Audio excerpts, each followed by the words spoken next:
from downtown Houston, it's Astros baseball on Root Sports. The series finale between the Texas Rangers and the Houston Astros. The Rangers lead this series 2-0, but what an exciting night to be at the ballpark or to be tuning into this game. A couple of top prospects getting their first taste in the big leagues. Now, when the Astros opened up the 2017 season, they had a great mix of veterans, and then they had that young core group that had come up through the Astros farm system. But we all know it takes more than 25 guys to get through the year.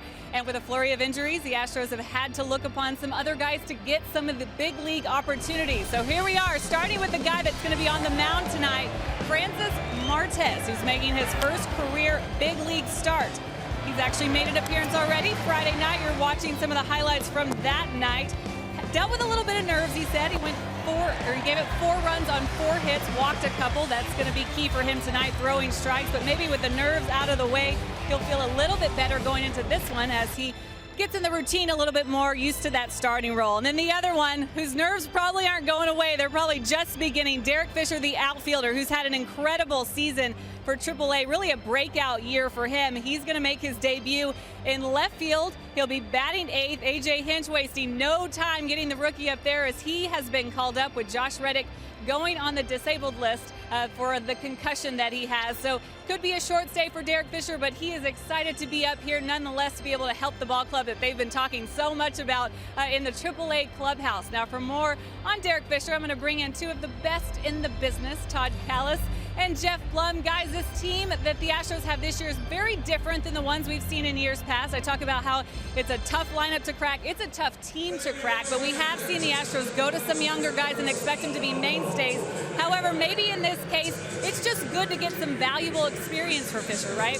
No doubt about it, Julia. There's a lot of teammates of Derek Fisher still at Fresno that have had a lot of at-bats at the big league level that are still waiting their turn. But Plummer, Derek Fisher, to us, very impressive this spring, finally getting a chance in a big league game. Yeah, he's definitely played himself into the opportunity. We saw him in spring training. He's got a great build. Kind of looks like a little bit of a middle linebacker going out there, but he has got a very good swing. You can see in the highlights of his short, compact, nice and quiet. The head's not moving too much. And what he did in spring training is starting to translate for him in AAA, and that's why he gets that call up now. We knew about the opportunity, and we knew that Jeff Luhnow said that there was an opportunity. It just happens it's going to be right now. I don't think there's much expectation on him in this lineup, as good as the Astros are right now. Much like we saw in the past with George Springer with a high expectation. We also saw Carlos Correa was expected to be an impact guy. I think they're asking Derek Fisher to go out there and just play his game, not worry about putting up big numbers, and just try and mold into this lineup because these guys are good enough as it is. He is in the 8th spot in the lineup, but whenever you get fresh blood and a guy who can hit and also run, it kind of gives you a jolt to the lineup, even if it's in the number 8 spot. It is in the number 8 spot where we talked about how good the 7, 8, 9 guys have been for the Astros. And don't forget, he's a very good outfielder, too. He made some adjustments with his throwing arm. We saw the benefit of that in spring training, and he's doing everything right, deserves the right to be here. Should be a fun night. Francis Martez making his first Major League start. Derek Fisher getting his first Major League at-bats. We'll have all the action for the Rangers and the Astros. Final game of this 3-game series right around the corner.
Baseball on Root Sports is presented by Shoppa's Farm Supply, your John Deere dealer along the Gulf Coast.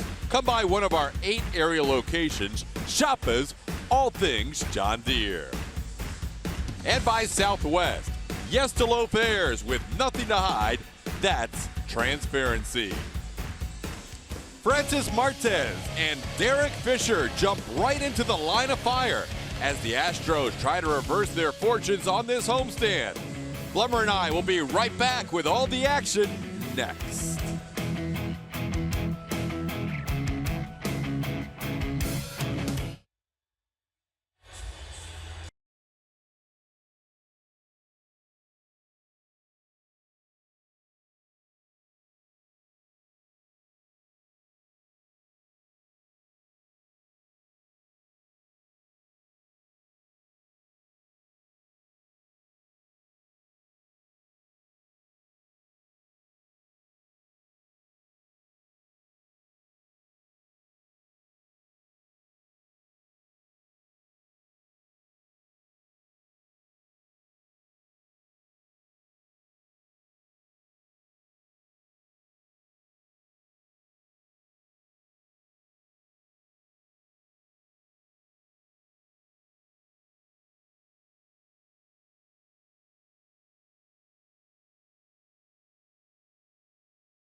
Francis Martez, at the age of 21 years old in 202 days, becomes the youngest Astros starter since Jordan Lyles back in 2012.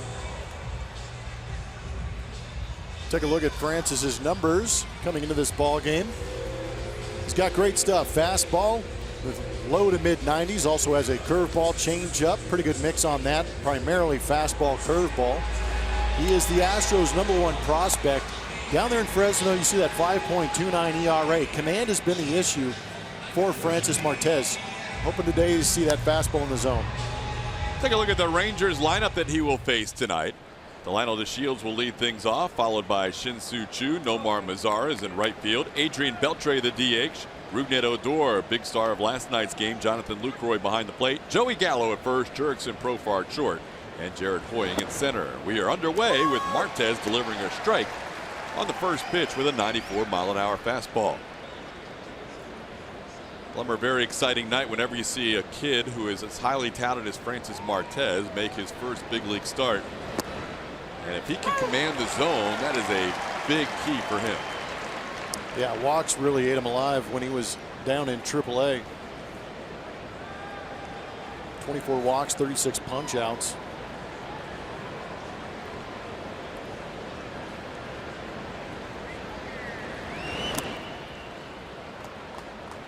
This stuff should play at this level. It's just a matter of his command, and those walks are a little disconcerting.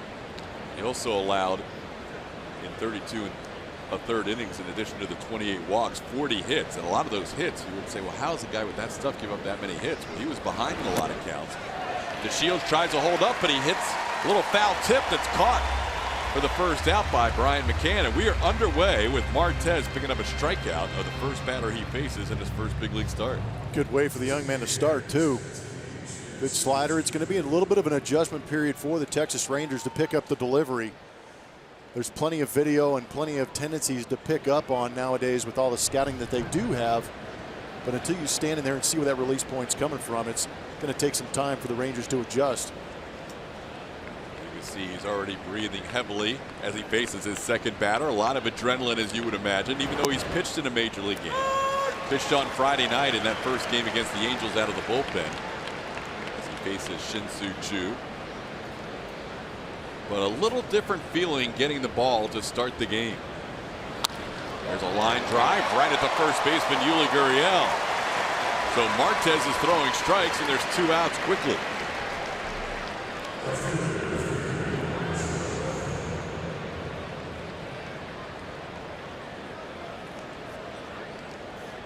In his 8 starts at AAA Fresno, in 7 of them he walked 3 or more. Came out of the bullpen against the Angels and walked 2 in 3 2/3 innings. Omar Mazara, the batter, with 2 outs and nobody on.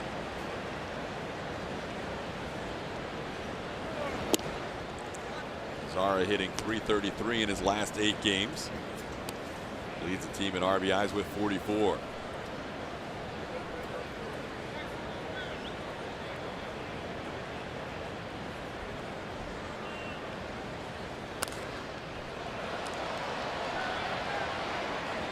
Giving a look was Marwin Gonzalez on a foul ball caught in the first row. And it counts 1-1. 8 pitches in, so far so good. Martez has found the zone 6 times. Last time a pitcher this young started a game for the Astros, Jordan Lyles made a start for Houston during the 2012 season. He was just a few days younger at that point than tonight's starter Francis Martez. On the ground right side, Gurriel will flip to Martez, and a 1-2-3 inning in the first start of Francis Martez's big league career.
Last night, George Springer hitting his 7th leadoff home run, matching Brady Anderson as the only 2 players on June the 14th to have as many as 7 leadoff home runs. He's 1 away from the Astros franchise mark for leadoff home runs in a season. Astros starting lineup presented by Southwest Airlines has George at the top, followed by Jose Altuve, Carlos Correa, Carlos Beltran back in there as the DH, Brian McCann behind the plate. Marwin Gonzalez playing yet a different position. He's over third tonight, giving Alex Bregman a night off. Yuli Gurriel at first. You see Derek Fisher, the young 23-year-old, making his major league debut, talking to the manager, A.J. Hinch, and Jake Marisnick is in center. Andrew Cashner, the right-hander, going for the Texas Rangers. Fastball, curveball, slider, and a changeup. Has been heavy on that changeup. The strikeout to walk ratio is interesting. Only 39 punch-outs with those 30 walks. He has turned into a guy that pitches to contact with that fastball changeup mix. And his first pitch is a strike to George Springer.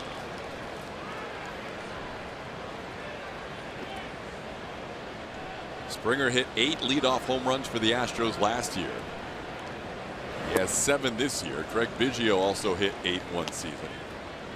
Well, George 1 away from a team mark.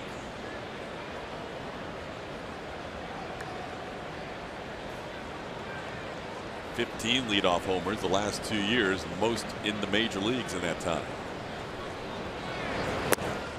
And it's 2-1. Cashner has faced the Astros in all 3 series so far this year. Pitched 6 innings of 3-hit, 3-run, 2 earned run baseball his first time out. Game he left leading 2-1.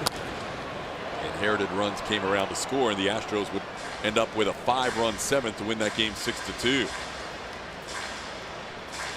Cashner also took the loss in his start against the Astros at Globe Life Park.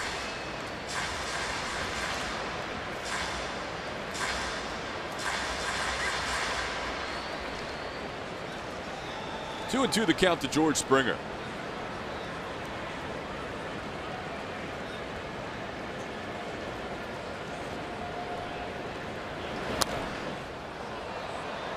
Springer before the game was awarded his American League Player of the Week honors. Normally that would be a big deal in front of the crowd, but Springer was awarded his Player of the Week honors the same time Dallas Keuchel got his Player of the Month for April, and Lance McCullers got his Pitcher of the Month for May, and Carlos Correa got his Player of the Month for May. All kinds of guys getting awards, and Springer just got a week's worth. But what a week it was. It was a very good week. A couple of multi-home run games in that week. Staying alive at the plate. Cashner has gone from a guy out of the bullpen with the San Diego Padres who used to throw around 97 or so. In fact, he averaged in 2012, mostly out of the bullpen, 97.7 with his fastball. It has steadily decreased through the years, and this year had a little bicep issue, some bicep soreness, and put him on the DL at the beginning of the year. Still building in, but averaging 92.2 on the fastball this season. Springer holds up, but it's a called strike. Well, the first out of the game is a strikeout. Time to play, presented by Toyota. Last time these Astros faced Cashner, they did some damage. Yeah, racking up 11 hits, taking them all over the ballpark. Really not trying to launch on. We only see 1 home run out of those 11 hits. That's how the Astros have been playing on the road. Nitpicking, taking their walks, taking their knocks. Not trying to do too much, just keep that line moving. Here's Jose Altuve. And that's a called strike, 0-1. Altuve, for the first time all season, has gone back-to-back games without a hit.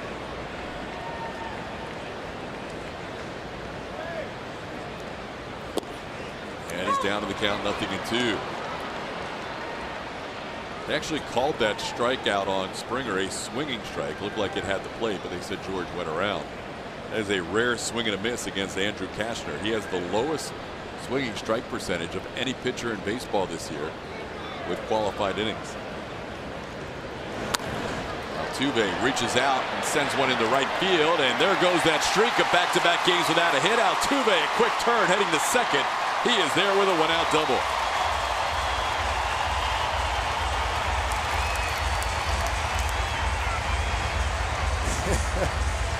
It's been tough to come by, but when you're Jose Altuve, you're not impressed even by the slightest little bit of a drop shot, but a slider down and away from him, able to just basically just doink that one out there on that right field foul line. It's his 7th extra base hit on off speed this season, but you couldn't drop a 60-degree lob wedge out there much better than he just did. That breaks a tie with Enos Cabell. Jose Altuve now all alone on the all-time Astros hit list with 1,124 hits. He and Enos have been tied the last couple of nights. Wasn't the hardest exit velocity off the bat of Altuve, 62 miles an hour, but he will take it. That's Carlos Correa with a 1-0 count. I saw something funny last night on the exit velo. They had the exit velo of Brian McCann's bunt. 44 miles an hour. In the dirt, Altuve takes advantage. Did not get away by much, but give Altuve just a little bit of wiggle room, and he will take 90 feet on him. Always a threat when he's on base. Good job of anticipating ball in the dirt. That was a good look at it. Taking his secondary, you can see him leaning towards third base. That was a changeup that Cashner spiked for a wild pitch. Cashner will throw the changeup more when he's behind in the count than the slider. He'll throw the slider more when he's ahead of the count. Down to the count to Correa, 2-0. Fastball away. Carlos has a 3-0 count.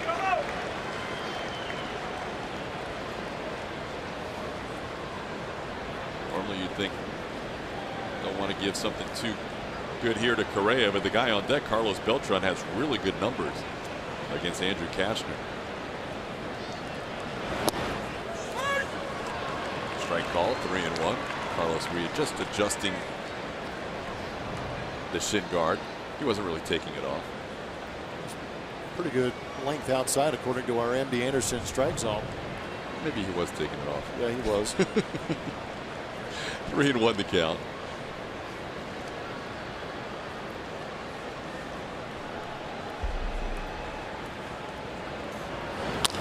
On the ground, Altuve will score with the infield back, and the Astros draw first blood in the Lone Star Series. Final game of this set. 1-0 on the Carlos Correa RBI ground out. Easy RBIs with that runner at third base, less than 2, especially when the infield's back. You don't have to hit it all that hard. Just put it in play up the middle.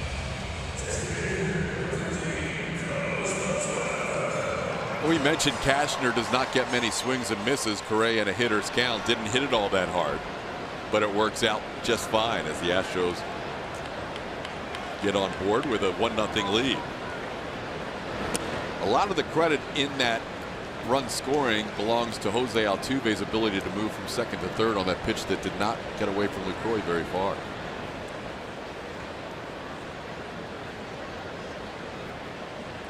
Carlos Beltran bats with 2 outs and nobody on. Fouls one back. It's 1-1. Beltran had 3 of the 11 hits against Cashner the last time these two teams saw each other, with Cashner on the mound. A couple of singles and a home run.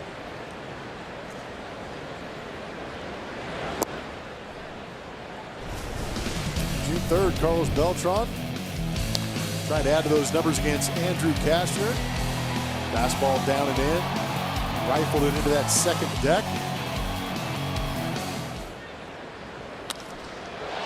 Into center. Hoying doesn't have to move very far. Jared Hoying makes the play for the final out, but the Astros score a run in the first, and they lead it 1-0.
The second, Francis Martez gets back to work in his first career start at the major league level. 21 years young, moved through the minors very quickly. He was a non-roster invitee at spring training. It's very good for some of these young guys to pick up how to prepare for a major league season. But he also got some quality time in with an Astros legend, Roy Oswalt. You see him there talking with Brent Strom. Roy O popped in for a few days, spent a lot of time with him in his bullpen. It was really impressive to watch this take place. I happened to be there that day sitting in Indian style listening to these two, and Oswalt telling him, I know he worked with him on the slider a lot in that bullpen, but he was also talking about his changeup. He was telling him, you know, the importance of learning how to pitch rather than just throw your pitches up there. Stuff, you know, guys learn as they become veterans, and this is a 21-year-old taking it all in for one of the best to ever do it. Pretty impressive stuff. And can you imagine the experience that he gained just from a spring training, guys? Well, that's great to be able to have guys like Roy Oswalt come through camp, and we saw a lot of different guys come through West Palm Beach, the ballpark of the Palm Beaches, and kind of lend their expertise. Great to keep that alumni avenue open as we get a pop-up on the infield. Gonzalez and McCann. Marwin calls off the catcher and puts it away for out number one. Anytime you can have veteran experience around, and especially guys who are all-star status, pitched in the playoffs and been very successful. Roy's interesting to me because if you look at the size of those two guys, height-wise, very similar. Roy maximized every square inch of his body. He wasn't a huge human being, but he did a really good job of dropping and driving, and really did a good job of creating. His fastball for Roy Oswalt would plane out, and it was tough to pick up at times because he drove so well, but he was talking about extending on that delivery. And a couple things we've heard from A.J. Hinch about Martez is repeating the delivery. If you have a good delivery that you can repeat frequently, you're going to throw more strikes. The stuff is there, and A.J. Hinch knows that. I think Roy saw that too. It's just how do you make it that much better? When you say plane out, good ride? Yeah, good ride. His release point, he created spin rate again, backspin on his fastball, and it wouldn't drop. It would just stay on the same plane all the way through the strike zone, which made it very tough to hit. Good breaking ball there, getting Rougned Odor swinging, 0-2. Apparently, Francis Martez hasn't shaved since that video either, because he looks a little different in the big leagues here in the middle of June. You always want to look your best for a start. He was getting a haircut, getting that beard tightened up before the game. You're in the show now. He looks the part. He looks comfortable on the mound. You can see him breathing heavily in that first inning, but he was able to get through that first inning with only 9 pitches. I think this is a kid who has a lot of confidence. I would if I had his stuff. And if he can somehow find the strike zone, we'll see what happens tonight. 2-2 the count to Odor. And he gets Rougned Odor swinging on the breaking ball. 2 strikeouts for Francis Martez. He is looking a little more comfortable. We haven't talked about the luxury of being able to throw to a guy like Brian McCann either. Finally getting a couple opportunities to catch Martez as you see the release on that curveball with that Mattress Firm Supermo look at it. Good down and in break. Sharp too. 2 outs, bases cleared. Jonathan Lucroy the batter. And a strike at the knees.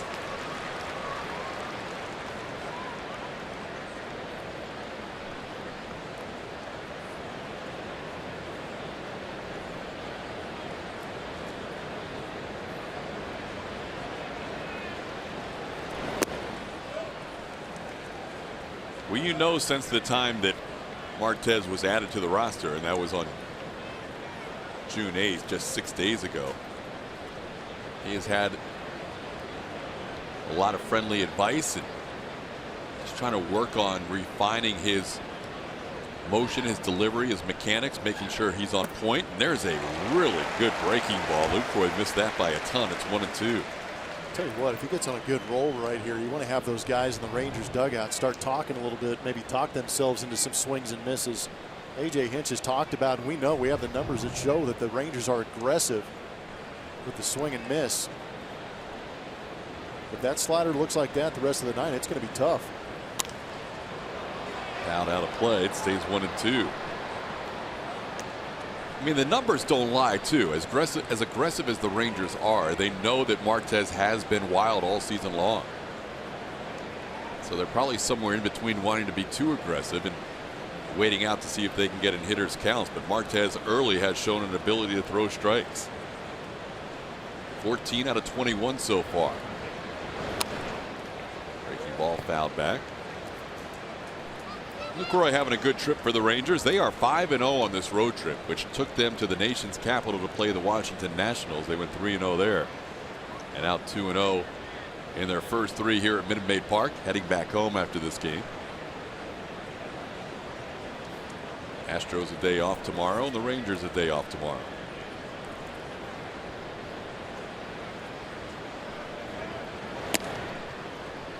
.97, maybe the highest velocity fastball tonight, was upstairs. It's 2-2.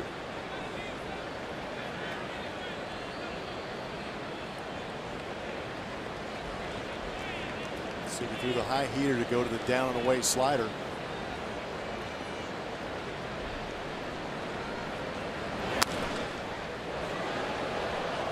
Another 97 fouled away by Lucroy.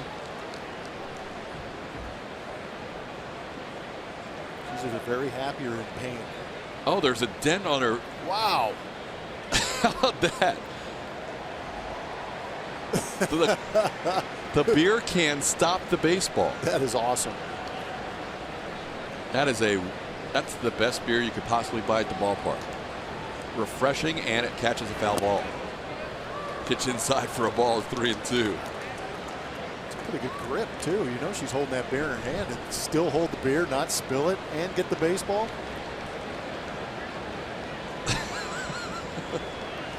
Tweet that.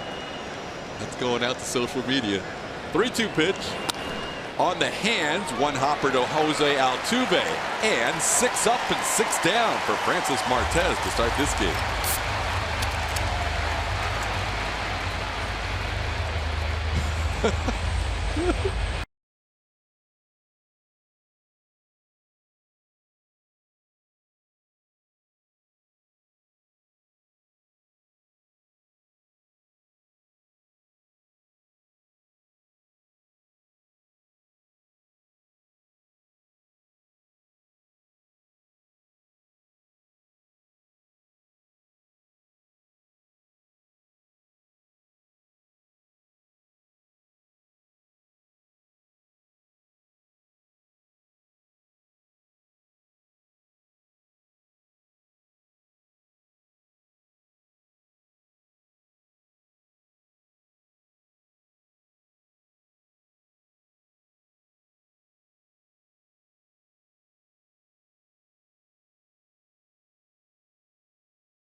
Astros leading the Rangers 1-0. Houston coming in with a record of 44-22, still the best record in all of baseball. The Astros hold an 11-game lead in the American League West. The Rangers coming in at 500. Astros at the end of their 11-game winning streak led the Rangers by 15.5 games. Wait, the Astros are still in first? Yes. Oh my gosh. I must have been reading Twitter too much the last couple days. They are still in first, Blummer, and they still have the best record in baseball by a wide margin. 2 games above 500. Next closest team is the Los Angeles Dodgers. Of Glendora. Yeah, the Astros are doing good. and you get a chance to see him showcase a couple of top prospects. Well, you have to consider they had a lot of equity to work with after that start. With their 11-game winning streak, they were off to a 42-16 start. Obviously, the last 8 games haven't gone the way they wanted, losing 6 out of 8. And the Rangers during that stretch have picked up 4.5 games, now trail by 11. But it's still nice to work with. That kind of start can afford you a little mini slump here and still have the best record in baseball and still have a double-digit lead in the West. And that's the key right now, is just limit that little swoon they're in right now. McCann the other way, long run to Shields, and he will look at it. Fair ball off the wall, bounces all the way back towards the infield. McCann trots into second easily with a double.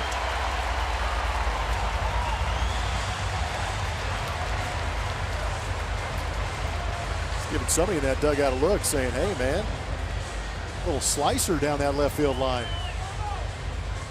Nicely done. And again, off that bat of the left-handed hitter going down to left field. It's going to be tailing away from that left field the entire time.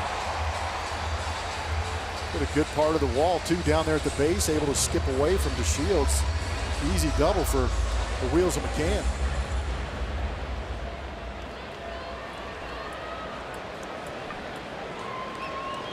Having some fun with Jurickson Profar, shortstop. Marwin Gonzalez the batter. Would love to be able to move McCann to third here. Astros lead 1-0 on an RBI ground out by Carlos Correa.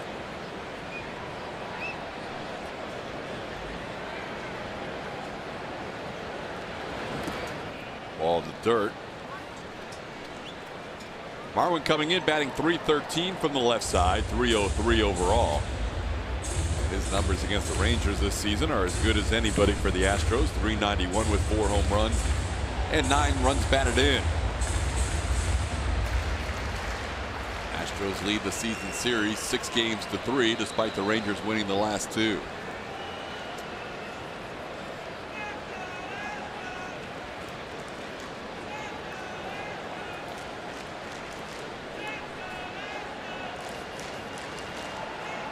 As good as the Astros are, I don't think anybody commands their AB more than Marwin Gonzalez.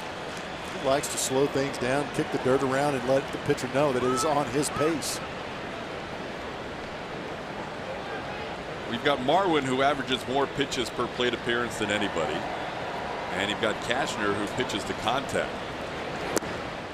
This pitch rides down and in. It's 2-0.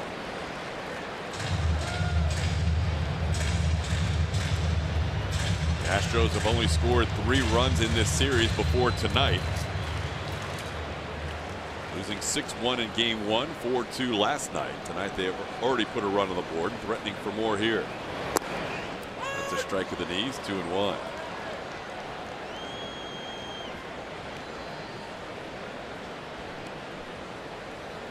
Marwin gave Carlos Correa a night off in the opener of this series, gave Josh Reddick a night off last night, and tonight giving Alex Bregman the night off.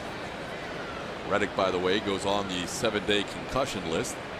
Derek Fisher is in the lineup tonight. Up the middle, base hit Gonzalez. McCann will be waved around.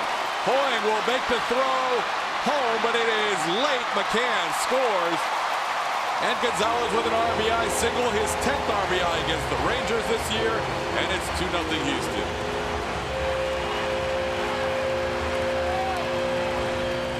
Good piece of hitting by Marwin, just trying to go right back up the middle with a runner in scoring position.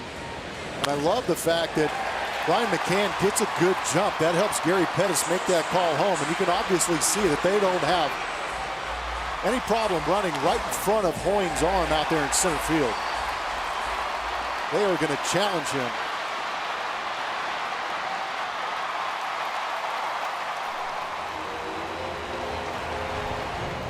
Two-0 lead. Here's Yuli Gurriel. On the ground, base hit to left field. Astros with first and second, nobody out.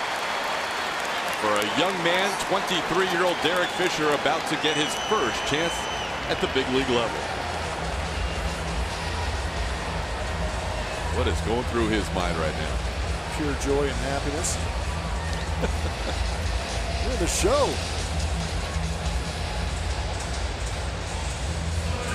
I punched out my first big league at bat against Matt Clement and went back to the dugout with the biggest smile I've ever had, I think, in my life. Great moment for his father, Jim. Absolutely. This is a great time. In town from Pennsylvania. Born in Lebanon. He's now living in Rexmont. It's a huge moment. Derek Fisher, 23-year-old, just called up to the big leagues. Gets his first at bat after 3 consecutive hits against Andrew Kashner.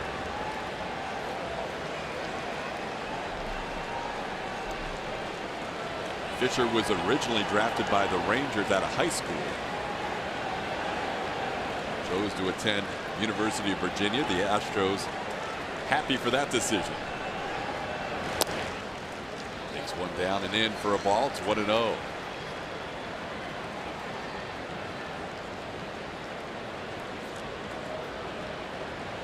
Fisher ended up being selected in the competitive balance round, 37th overall, by the Astros in the 2014 draft.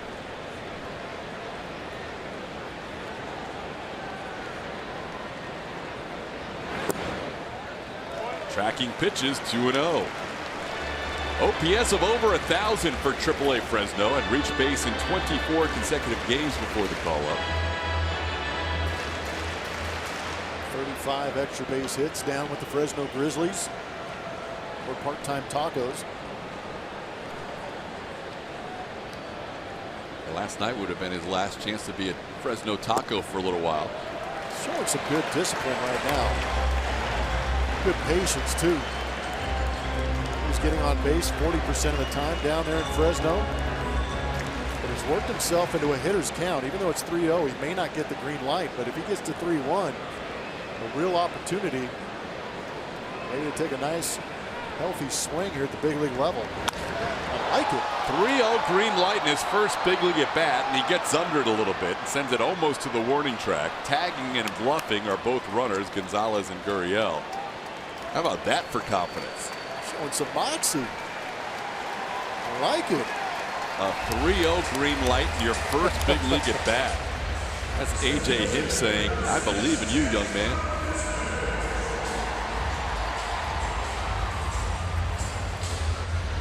And those 3-0 green lights are always the option for the hitter, but I like the fact that Derek Fisher took the option to let it fly.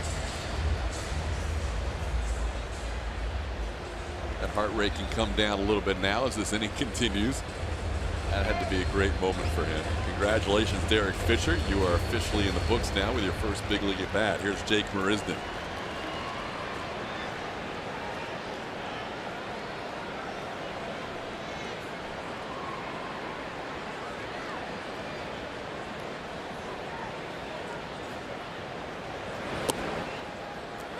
Called strike, even though the ball popped out of Luke Roy's glove. 0-1. Good job of knocking that down. There's Andrew Kashner, 30-year-old. He's from Conroe. So you know he always has friends and family in attendance at these games. Had a big crew here in his start on May 1st. That was his first time he started at Minute Maid Park. Line drive foul. This is past Rich Dower. And it's 0-2.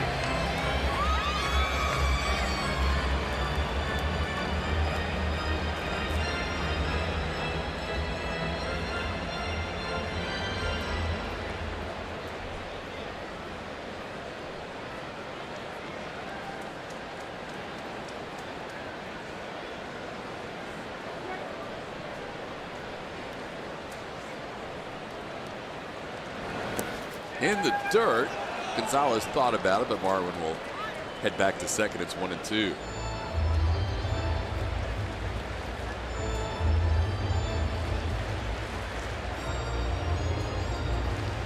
Astros saw 19 pitches in the first inning. Kashner has been a little bit inconsistent with the strike zone. 20 strikes to 15 balls. He does have more walks allowed than strikeouts coming into this game.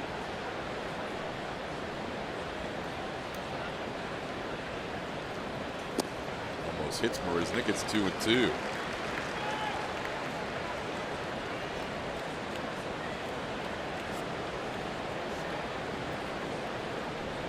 A lot of the peripheral numbers say that he should be giving up more runs. He walks more than he strikes out. He doesn't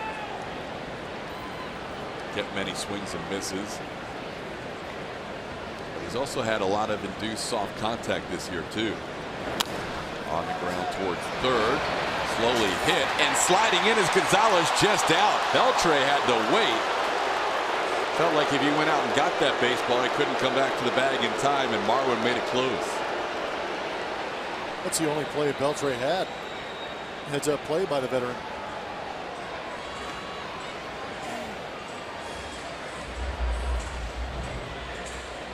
Slow roller up that third baseline. Beltre recognizing he's not going to get Jake Marisnick if he comes in.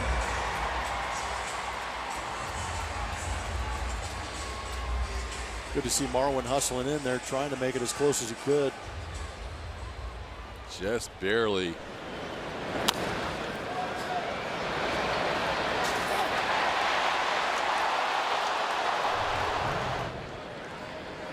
Now 2 outs, 2 on for George Springer. On the ground to short. Profar, Odor, and the fielder's choice to end the inning. And the Astros, with 3 consecutive hits, now take a 2-0 lead.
Over the Rangers, we just saw the major league, or I guess just the debut of Derek Fisher, but the first at bat for Derek Fisher in that last half inning. I'm with his dad, Jim Fisher, who was so nervous. You're probably more nervous for this than you are for the at bat, the interview, I think. Oh, yeah. Yeah.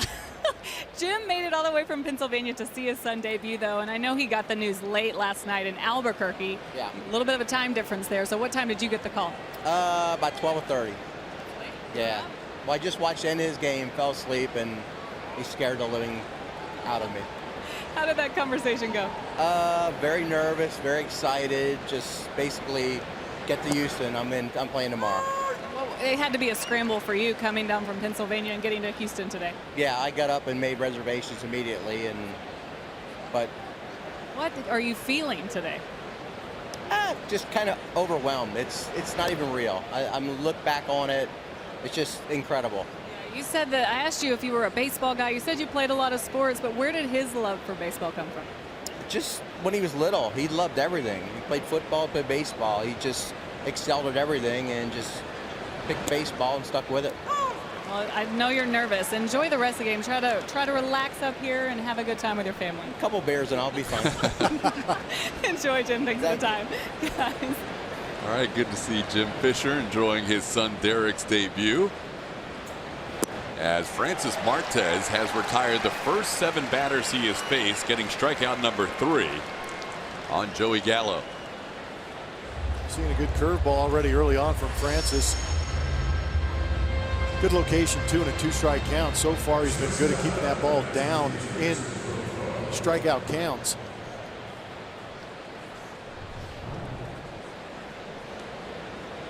Pitch counts in good order. Everything looks good so far from Francis Martez, facing the number 8 hitter Jurickson Profar. There's a fastball away for a ball. It's 1-0.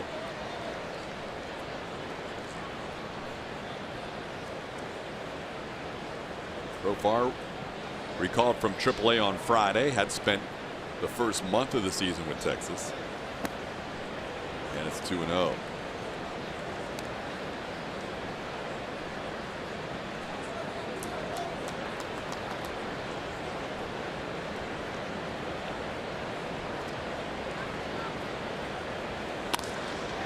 Into left center field. That's the first hit for the Rangers. Fisher quickly to cut it off. Profar will be held to a single.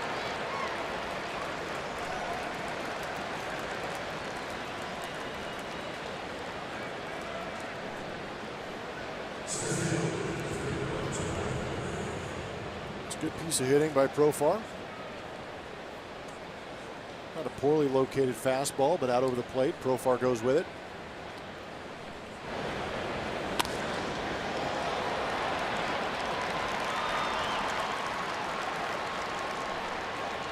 So 1 on 1 out. Now facing the number 9 hitter Jared Hoying.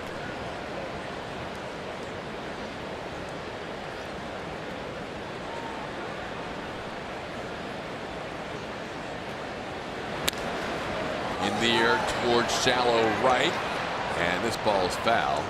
Springer a long run. Well, tonight McCann catching Francis Martez, and even though McCann caught Martez on Friday's game, came out of the bullpen. So this is a little different animal in that they had time to get together before the game and really game plan for a lineup, as opposed to being thrust out there in the middle of a game and then just trying to work your way through it. And if you're leading this guy's example, you're usually going to be in pretty good shape. A little more of Martez's routine probably too, which kind of helps out. Martez ahead of the count, 0-1. Hoying getting a start tonight in center field. Slicing one down the left field side, and that's out of play. 0-2. 16th start of the year for Jared Hoying. We've seen him come in defensively in the first 2 games of this series.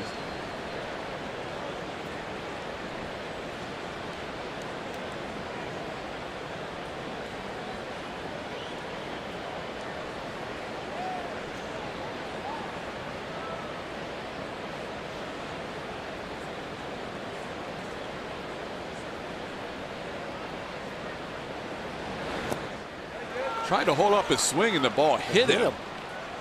Ball hit Hoying. And back to first base goes Profar because he swung at that pitch. You know what that's called? Nasty. That is called hitting back leg curveball. That is. Wow. You don't see that very often. You see that when a guy has a filthy slider down and in. Hoying didn't know what to do with that thing. Well, that may tell you something about the stuff Martez has.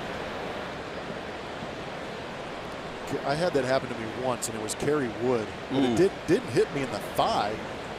It hit me in the back foot. It was a back foot slider I swung over the top of. But I don't think I've ever seen a slider hit a guy at the kneecap. That's a good one. Put that on his highlight reel. There's a few hitters Martez can put on the highlight reel tonight. 4 strikeouts. He already has 2 more than he had in 3 2/3 innings in a relief against the Angels. Down low, it's 1-1.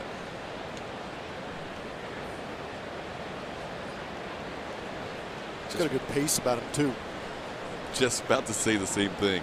Well, I was just watching out of the stretch. He looked a little rushed and the ball was down a little bit, but he's a guy that we noticed last time out.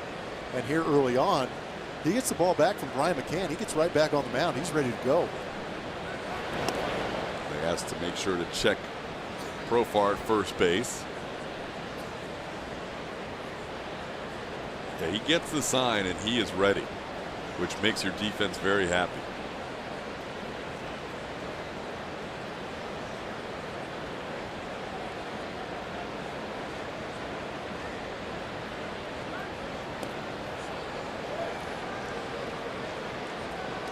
Pretty good feet, decent move over to first. He's got good velo going over there too. Hector Ortiz talking to profile about his move. First look not only as a hitter, but for the base runners as a pickoff move of Francis Martez. On the ground, Gonzalez flips over to second. Altuve for the force out. One hit, one man left on base. We're through 2.5, 2-0 Houston.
Over the Texas Rangers. Time now for our forward spray chart with Jose Altuve coming to the plate. Very good numbers on the road, as we all know, and that explains a lot of the hot spots on that right-hand side. These are the hot and cold zones. On the right-hand side is the road. On the left-hand side is the home. Seeing the ball a little bit better up in the zone, but trying to figure out what is going on here at home for Jose Altuve, because there is a huge difference. They'd like to see those numbers jump a little bit. But how about that low and away red zone? He got a little bit of a drop shot double on that slider down and away. Just interesting to see that a lot of those fat parts of the plate are blue. It is surprising, especially with a guy of Altuve's ability, and the home road splits are even more dramatic than the team home road splits. It's almost a 200-point difference as far as batting average is concerned, but the strikeouts and walks.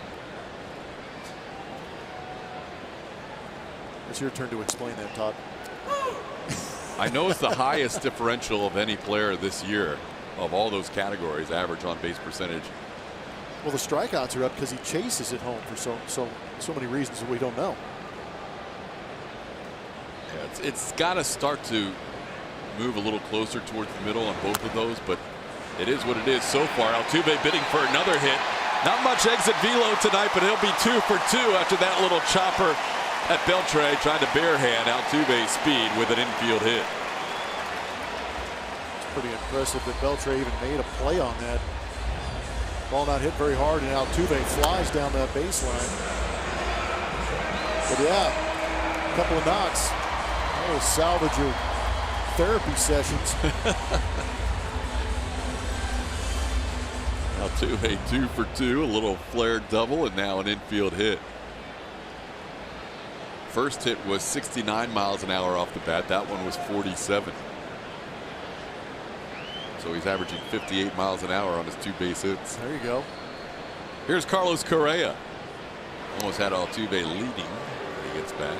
When you ask any player, would you rather have that or a couple of lasers to the center fielder? I'll take the 2 knocks. I'll take the low exit velocity base hits. Thank you. Correa didn't hit his ball hard the first time up, but the infield was back, and Altuve was on third, so he ended up with RBI number 42 on the year. This ball misses away for a ball 1-0. Well, if you're Andrew Kashner, those are frustrating hits to give up, but then again, he does not get a lot of strikeouts, averaging less than 4 strikeouts per 9 innings. Pitch to contact, occasionally get the soft contact non-barrel base hits. Want to know the count to Altuve. To Correa, they check Altuve.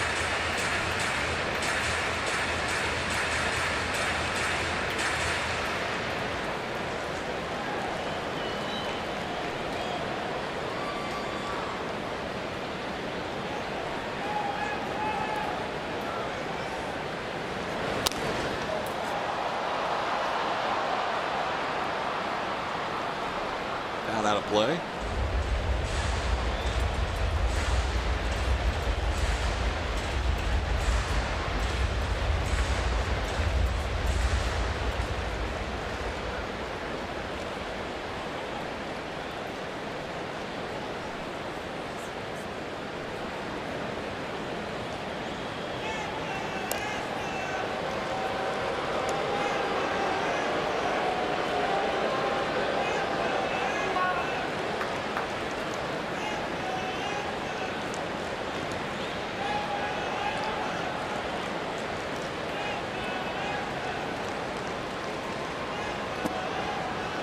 Two and one. Astros leading 2-0. RBI ground out by Correa. RBI single by Marwin Gonzalez. A night when Francis Martez is making his first major league start, and Derek Fisher playing in his first major league game.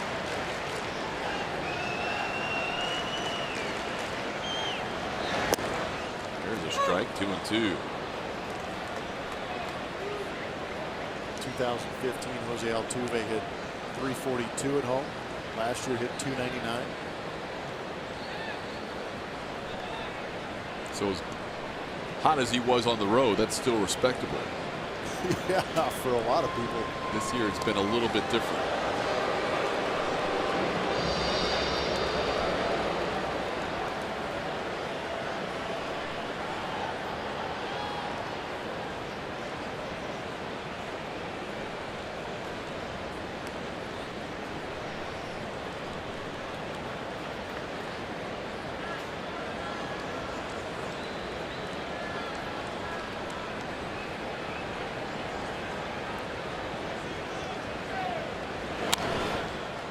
Out away, it stays 2-2.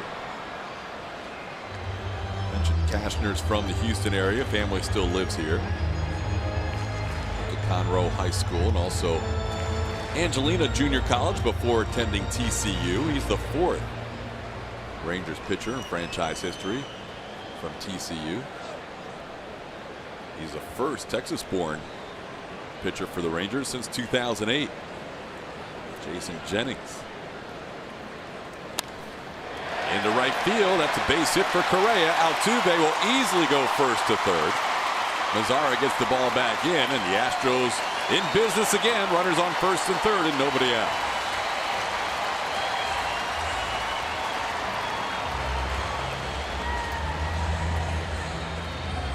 Seen Altuve go the other way with his double. Now you really get a chance to see Carlos Correa really trying to let that ball travel and fight it off the other way.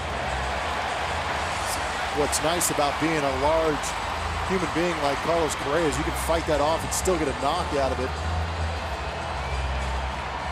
It looks like the Astros are getting back in that mode of just kind of pecking away, creating base runners. It's good to see. A couple of two-strike pitches on Correa in this series. They've tried to attack him in, and even though he didn't hit that ball hard, inside pitches have been his specialty this year. Well, it's almost like he's making conscious choices sometimes earlier in the game to go the other way with that inside pitch, as opposed to last night we saw him really turn on the inside fastball and yank it out of here. Infield back for the Rangers with Beltran batting first and third, nobody out. Beltran takes a called strike.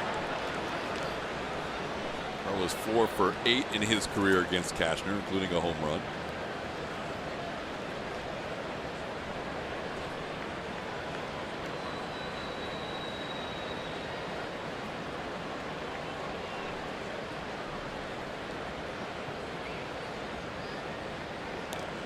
Mentioned last time Cashner faced Houston at Globe Life Park in Arlington, he allowed a career high tying 11 hits. The Astros now with 6 hits tonight in 2 innings plus 2 batters.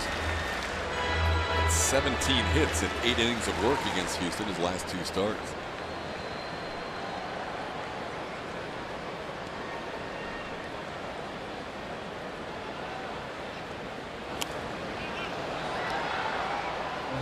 Now it's 1-2.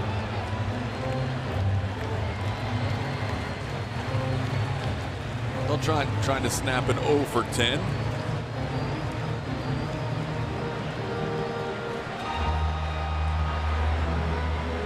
Making him work. 50 pitches already. Soft contact percentage is the best of his career.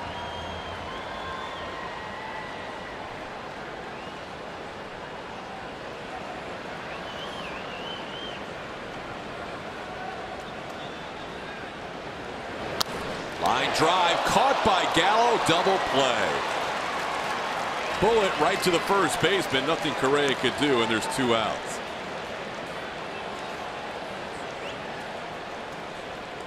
Understatement of the year is saying that that's hitting into bad luck. What were you saying about exit velo?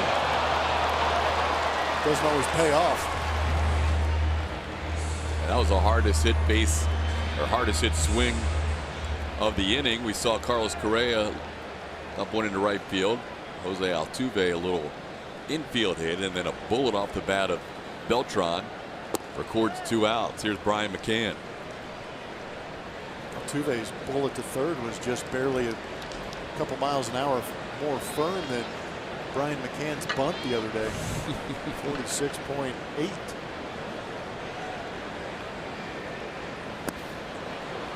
Beltran hit 193 into a double play. McCann with a count of 1-1. So some tough luck in this inning. The Astros have threatened in all 3 innings. Beltran's demeanor never changes.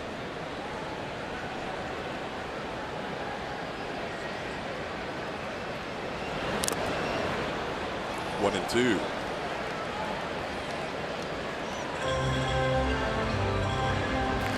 Cashner back with the full beard again this year. Last time split time between the San Diego Padres and the Miami Marlins.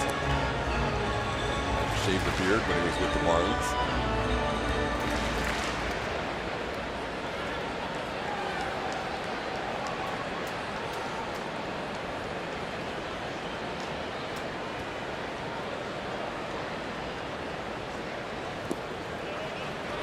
Two and two.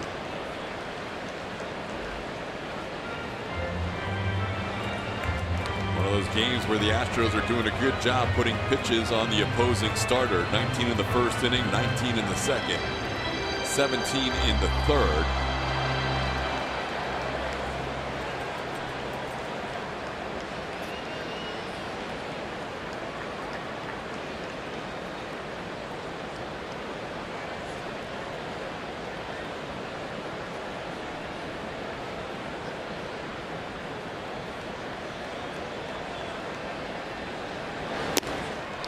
Cashner gets McCann on the fastball. Second strikeout for Andrew Cashner, and the Astros fail for the first time tonight.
Historic Union Station, luxury suites, and even the dugouts with a Minute Maid Park tour. There's a special pregame tour on Sunday the 18th before the Astros-Red Sox game, so visit astros.com/tours or call 713-259-8996 to schedule your tour while you can. Francis Martez gets back to work here in the top of the fourth with a 2-0 lead, working with the veteran Brian McCann behind the plate. As you guys have already talked about, him being behind the plate being so helpful for these young guys, especially for Francis Martez, who's coming up at such a young age, struggled with command really all year, even in AAA, but up here trying to work on mechanics. There's a lot going on with Martez as he takes the mound in the big leagues. A lot to think about, but you've got a guy behind the plate who other pitchers in this starting staff have talked so highly about him slowing things down for the pitchers, making them more comfortable as they're on the mound. And so how great is it to have a guy like McCann catching Martez early in his career like this? McCann catching pitchers from all different kinds, from Hall of Fame pitchers to pitchers making their major league debut. So pretty incredible for these two to be working together. Important for them to get synced up. And guys, one quick note on Martez needing to throw strikes to have success up here. They're not just talking about today, they're talking about the next decade for Martez. So that's the idea as everyone's working with the very young pitcher. Yeah, that's a good point. He's 21 years old. Astros seeing a youngster 21 years and 202 days old make his first major league start. And talking about being in sync, we have not seen him, and kind of rightfully so, but we have not seen him really shake Brian McCann at all tonight. He is going with what the veteran catcher wants.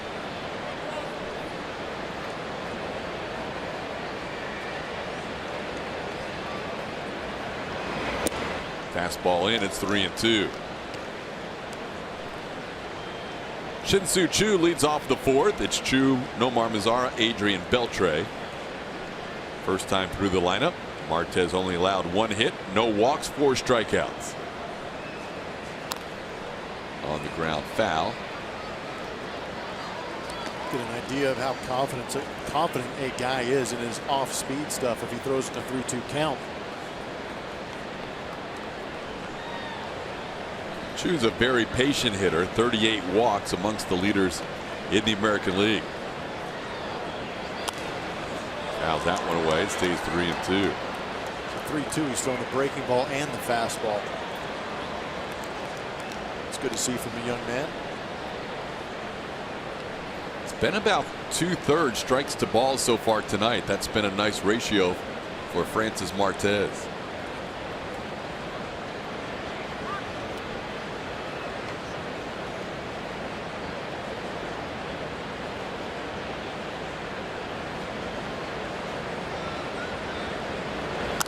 On the ground with the shift, long. A lot of ground to cover for Marwin, and he can't make the play. Gonzalez off the bottom of the glove. That's a base hit for Choo.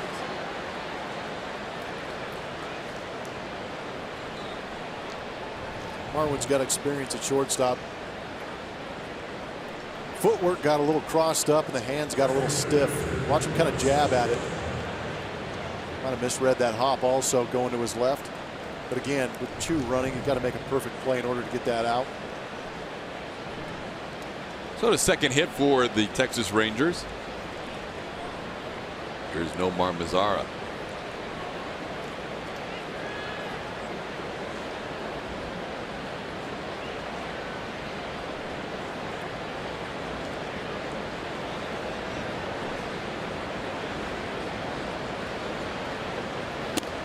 Fastball, swing and a miss, 0-1. Mazara grounded out to the first baseman his first time up. I mentioned Martez's age, 21 years, 202 days. He is the youngest pitcher to start a game in the American League this year. But he does look composed out there. In the air, shallow right center. Altuve back, makes the call. Springer calls him off, and there's one away. Somebody finally called off Kelly Leak. Springer's letting him know about it too. Probably screaming at him. There you go. to say it about 15 times. Jose does not like giving those to other players. He's already got his contract. He doesn't need more numbers. Here's Adrian Beltre. Martez checking Chu at first. He has 6 steals this year. Pitch home. That's a strike.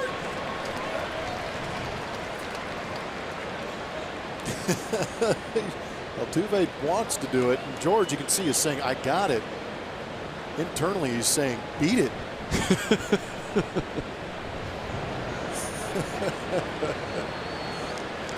It's never a dull moment with those guys out there. They have a blast playing this game together. Yeah, it's a fun group. I mean, Altuve and Correa play the game like you remember back in Little League, with that kind of joy and passion, and Springer's the same way. A lot of these guys are. They outwardly show it. Kind of a playful manner out there while playing at the highest level of the game of baseball on the planet. Beltre with a 1-1 count. And they could end up taking that road show down to Miami as the starters for the American League in the middle of the infield. And Springer could also be one of the outfielders. They should. Right now, if the voting ended today, they would be starting. With Mike Trout out with that injury, they could be the centerpiece of that all-star team. High ball to center. Beltre out number 2. And Chu stays at first.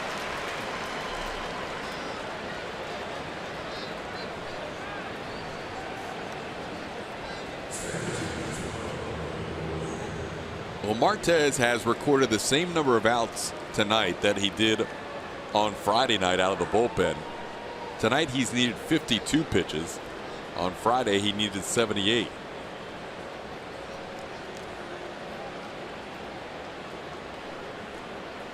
Now facing Rougned Odor.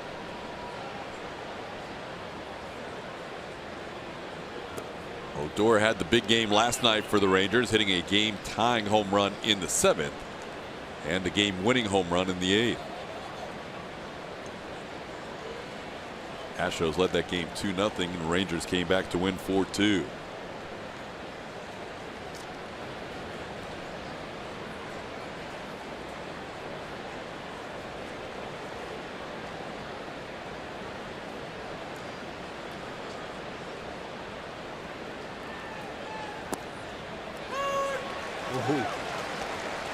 Got himself a call right there with the backdoor breaking ball. A little help from his buddy McCann back there.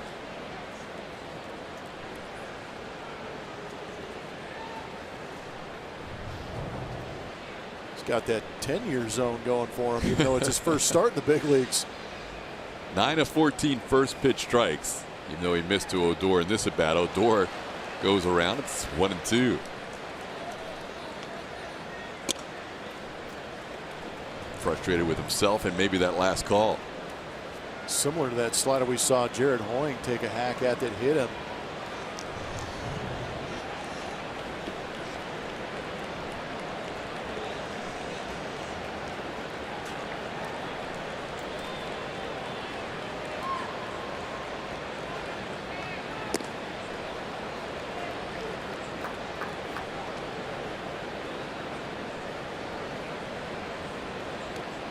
Francis Martez making his 2nd appearance in the big leagues, first start.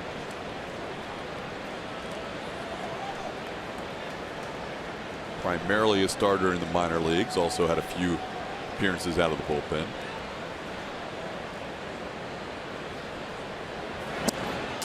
Just missed. Martez was heading to the dugout. Gonzalez was heading to the dugout. Manny Gonzalez give one back here. Yeah, that might have evened out right here. That was a pretty good pitch. That's one you would like to see be called a strike. Now with 2 outs, Chu will get a head start off first. Swing and a miss. Odor goes down swinging. Martez has 5 strikeouts, and we're through 3.5. Power curveball from the young man. Looking unfazed so far through 4.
look at our Chevy Stroke poll this evening. Remember to follow us on Twitter at RootSportsSW. That's where you can find it. We've had some debuts so far this season with top prospects, including tonight. We asked you, which debut in recent memory did you anticipate the most? So is it George Springer in 2014, Lance McCullers, or Carlos Correa in 2015, or write in your own candidate? That's a tough one. It is a tough one. There's been a lot of good guys getting called up. I've seen a couple of Alex Bregmans being written in also. Do you remember Springer's season prior to being called up? It was insane. Yeah, he was almost 40-40, wasn't he? Right. We checked in every night to see what Springer was doing. Because he homered and stole a base. Marwin pops one foul towards the Rangers dugout and out of play. Well, we'd be lying if we said we weren't at least noticing Derek Fisher's numbers this year too. Yeah, no, we've been keeping an eye on him. Springer was a little bit different. It was as much keeping an eye on what George was doing and keeping an eye off what the Astros were doing. Yeah, this is a different scenario this year. This is much different. But George was an exciting talent. We've had a chance to see it. The only thing we haven't seen at this level is really that stolen base number. We've seen the power, we've seen the defense, seen the on-base percentage. But yeah, I'm a little curious to see what Derek Fisher can do up here. Well, Fisher's the only guy in the minor leagues the last 2 years who has been 20 home run, 20 steal guy. There you go. Well, he brings you the power, he brings you the speed. This year had 13 steals when he was called up. He has been running a lot, 13 out of 23 tries.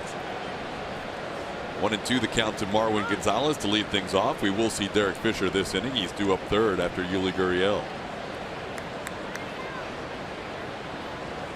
It's just exciting too when you hear about all these prospect numbers and the anticipation, and then they actually get here and produce. Makes you feel pretty good watching those guys play. Tell he's ready to go. He's on the top step of the dugout, even though he's due up third. Look how clean that helmet is. You look at it. You did look at it. Preempting you. 3-2 the count. Oh, man. Thought for sure you were going there. Gotta pace myself. Save it for special occasions. It is a clean helmet, though. You never see him that sparkling in the middle of June. Gonna drag that thing up to the box.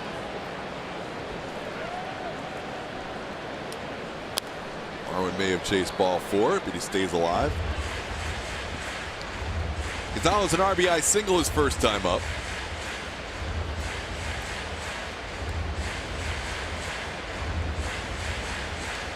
Astros with 6 hits, 1 in the first, 3 in the second, 2 more in the third.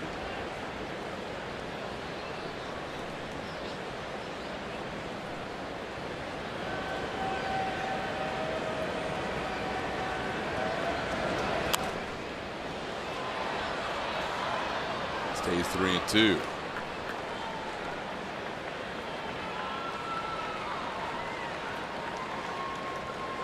Marwin checking with Manny Gonzalez to see if either or both of those last 2 pitches might have been out of the zone.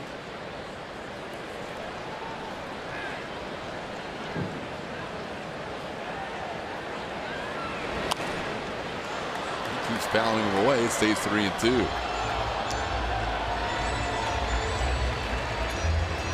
About how many pitches Marwin sees. This is how he does it, spoiling until he gets a mistake he likes to drive.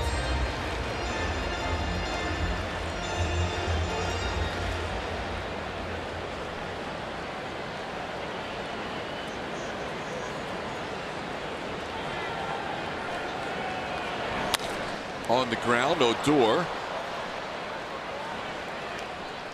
1 out. Connect to Astros baseball all season with the MLB.com at-bat mobile app. Customize the app for the Astros and get awesome stuff all season by subscribing to at-bat premium. Blackout and other restrictions apply. Download MLB.com at-bat today, the #1 app for live Astros baseball. Here's Yuli Gurriel with a base hit his first time up. He has now hit in 13 of his last 14 games. Has that average moving up all the way to 274.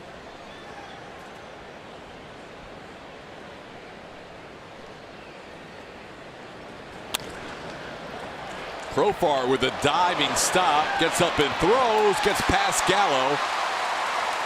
Gurriel beats out the infield hit.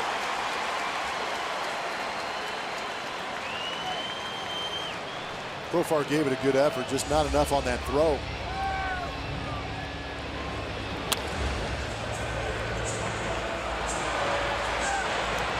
Yuli smelling that hit, hustling down first base.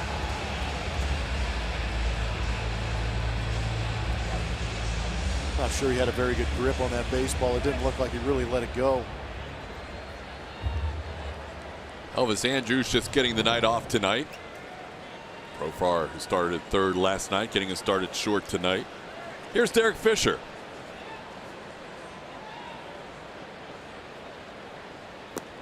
Just a second start for Profar at short.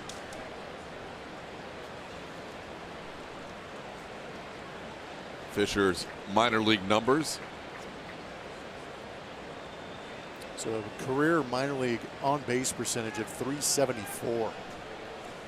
It's not really something you can teach. You can work on it, but that's something that just is ingrained in that kid's mind. It's how to control the strike zone. That's good to see. And we've seen it tonight. He's already got a nickname for Minute Maid Park about him. We've seen him get to a 3-0 count his first at bat. He was given a 3-0 green light and flied out to left. Now he's got a 2-0 count. So very disciplined in the zone in his first major league game. 83 walks last year between Corpus Christi and Fresno. That's a strike. Cashner pulling the string a little with the changeup, 2-1.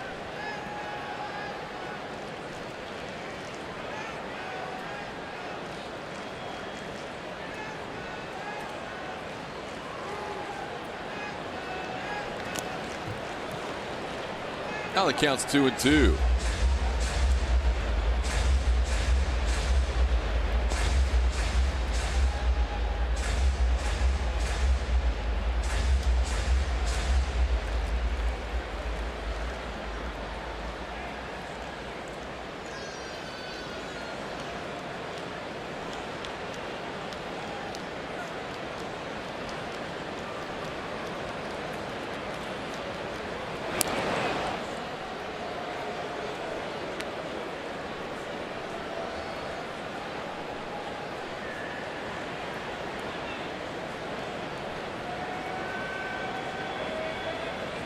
Derek Fisher with a 2-2 count.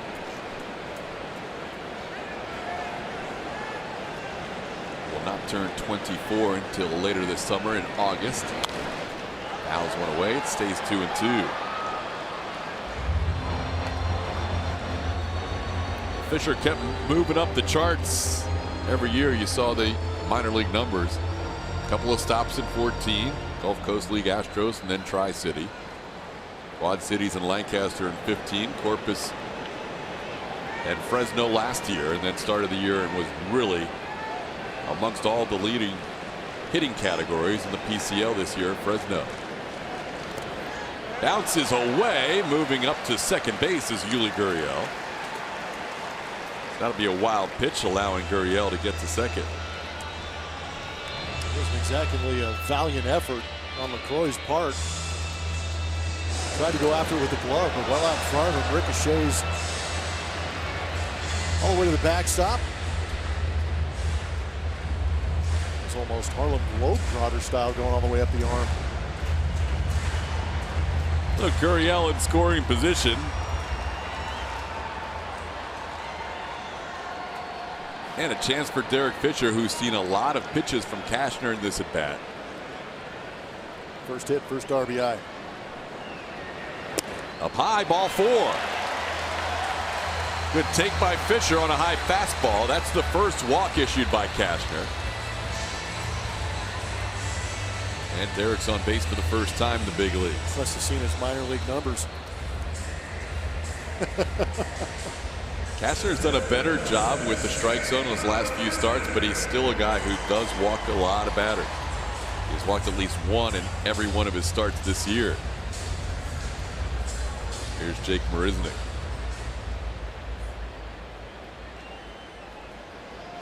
Now 31 walks in 12 starts. First and second for Jake with one out.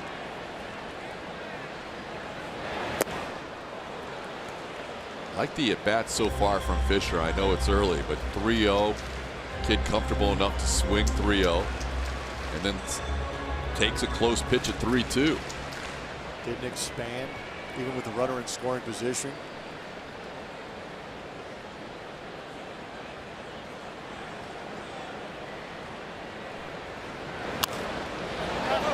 Riznick on the ground foul. It's 0-2.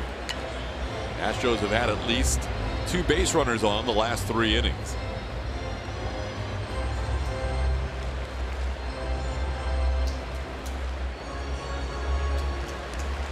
Mentioned Cashner's pitch count building up. 19 in the first, 19 in the second, 18 last inning.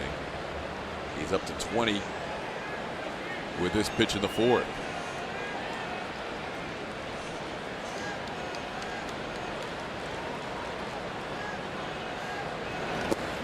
Riznick tried to hold up. He does. 1-2. Fielded Colbert, the crew chief at first base.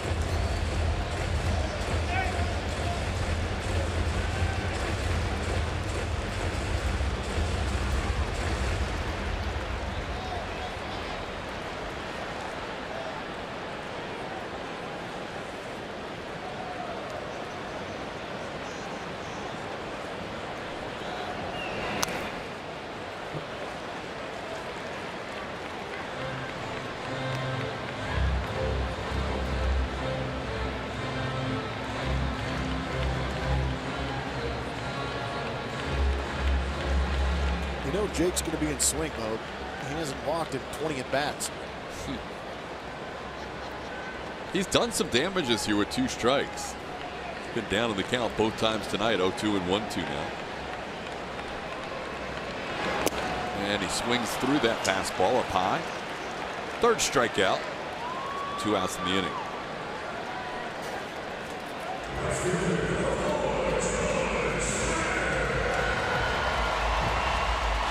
Seen 2-out lightning in a while. Be a good time for it right here from George Springer.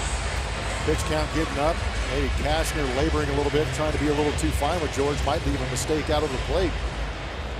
George coming in with good numbers this year against the Rangers. 371 with 4 home runs and 11 runs batted in. Looking for his first hit tonight, batting for the 3rd time in the 4th inning.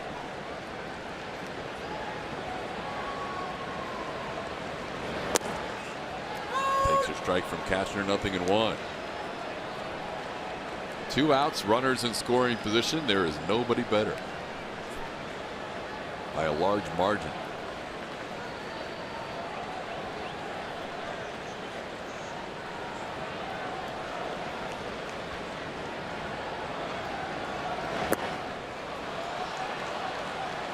Oh, and 2. He's made it a little bit tougher on himself with that swing.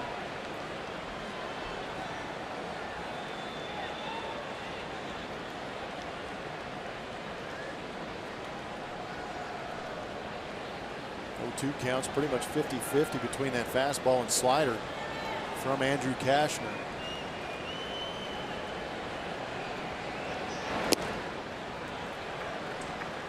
That number jumps to 70% fastball in a 1-2 count. See if he sticks with his tendencies. He's already punched out George in that first AB with the slider.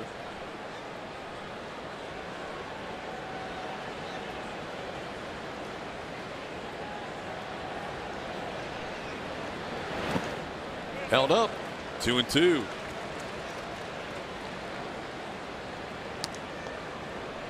There you go.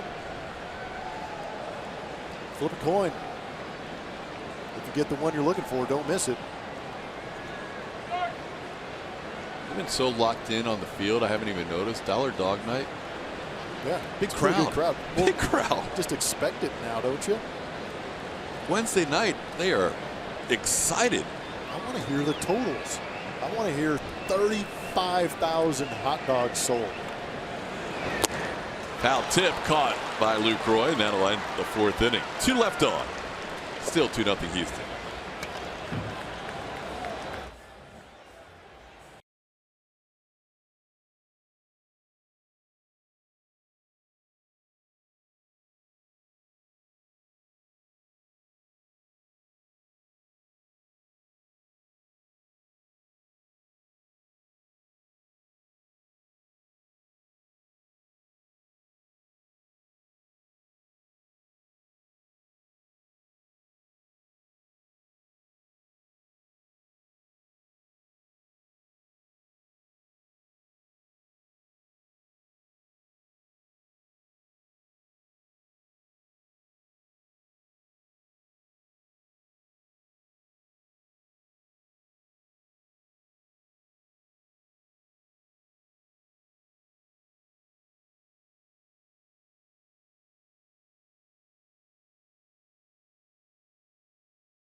Top of the fifth inning at Minute Maid Park. Tonight's AT&T pitch usage is going to feature Francis Martez. Fastball, curveball, changeup, throwing 34 fastballs. The strike percentage on all three of those pitches is very nice. That is awesome. Yeah, that's pretty impressive. That is tonight. We talked about how important it would be for him to go out there and establish the strike zone with the fastball. He is going out there and establishing strikes with all three pitches. That puts those hitters in a tough spot, keeps them off balance.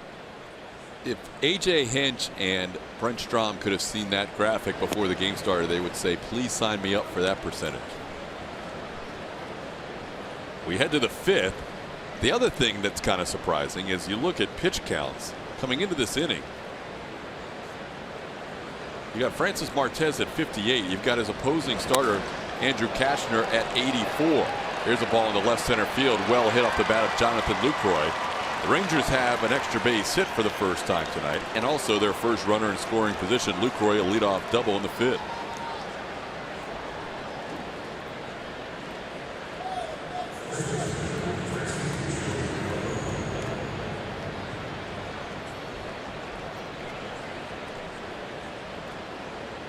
Martez 5 strikeouts without a walk. You can see his pitches by inning. His highest pitch count is in the fourth inning of 19. Meanwhile, Kashner has averaged 21 per inning. Here's Joey Gallo. Struck out his first time up.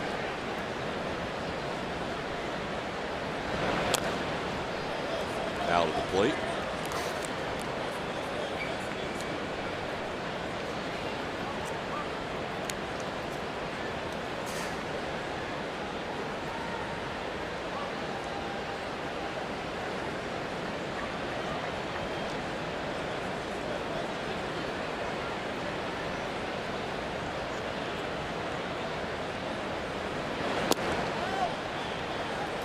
One and one the count.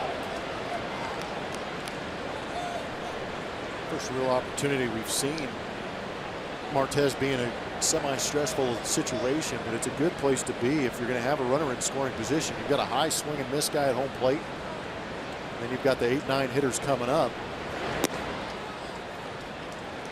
You can see McCann trying to settle him down. So we saw earlier with Martez out of the stretch, just a little too quick coming downhill. Sometimes when that body gets a little bit fast, you're going to have that arm drag behind. Create some of those pitches up and away on the arm side. But it was also good to see Martez take a little walk behind the mound and take a nice deep breath and get back up there. Now it's 3-1.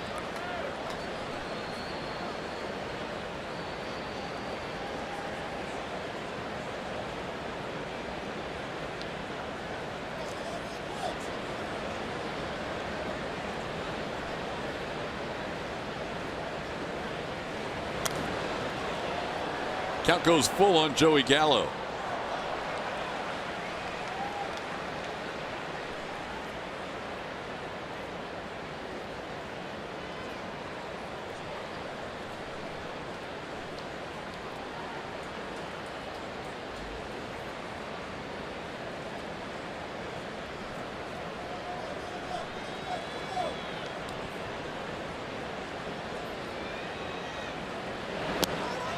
Just missed the outside corner. You could hear Manny Gonzalez say no repeatedly. It was a first walk issued by Francis Martez. It comes in the fifth inning and now puts runners on first and second with nobody out, and draws a visit from the pitching coach Brent Strom.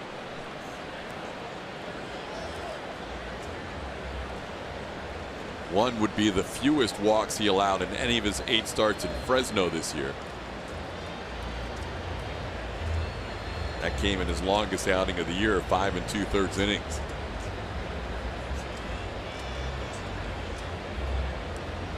Stromy's going out there like a big, proud father and just giving him a pat on the back, reassuring the kid that he's got good stuff. He doesn't have to rush out of the stretch. Use that defense behind you. Might be why everybody's on that mound. Take a look around and realize you've got some potential all-stars playing some defense behind you. Go ahead and use them.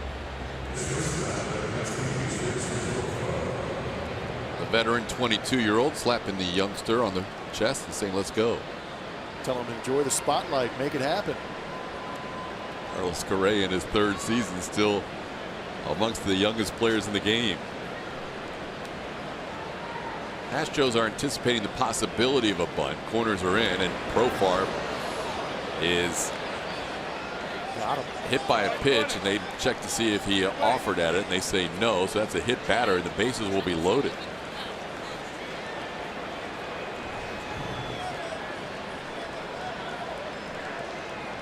No, that bat was out in front of home plate. Pulls it back. I think he pulled it back in time. So the base is now loaded after a double, a walk, and a hit batter. And Martez will deal with the number 9 hitter, Jared Hoying.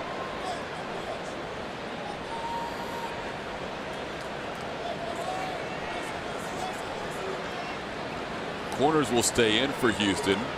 Middle of the infield back looking for a double play.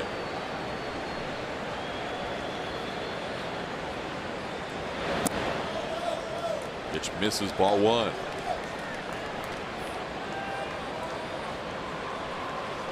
Prior to this inning, only 2 singles and nobody getting into scoring position against Martez. But a leadoff double followed by a walk and a hit batter.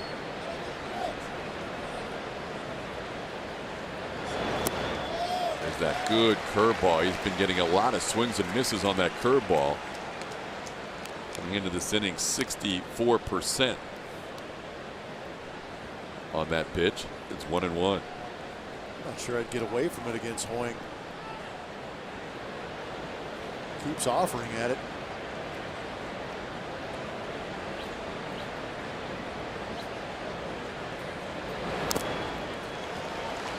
Now it's 1-2. Tony Sipp begins the throw in the Astros bullpen.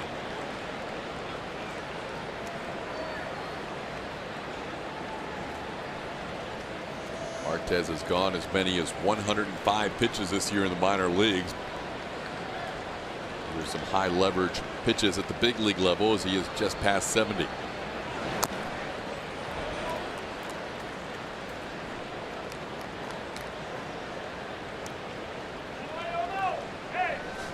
Selfishly, I want to see him work out of this and get through this 5th inning just so he qualifies for the win. We saw that with Brad Peacock early in this series, unable to get that final out, had some tough luck in that 5th inning. Rangers came back to win that game. He got him. Martez picks up strikeout number 6, getting Hoying for the 2nd time. That is a huge out with the bases loaded. It is. You turn that lineup over with the bases juiced. You'd like to say a ground ball gets you out of this thing, but Delino DeShields Jr. runs pretty well. There'll be some decisions by infielders. Corners will be playing in. They'll have the opportunity to cut down that run at home plate. But up the middle, they're going to have a pretty quick turn if they're going to try and get Martez out of this thing.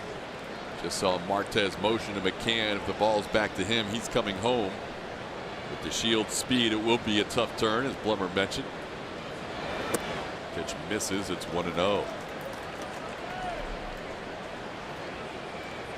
Martez has struck out Delino DeShields, also had him grounded to a fielder's choice. DeShields 0 for 2.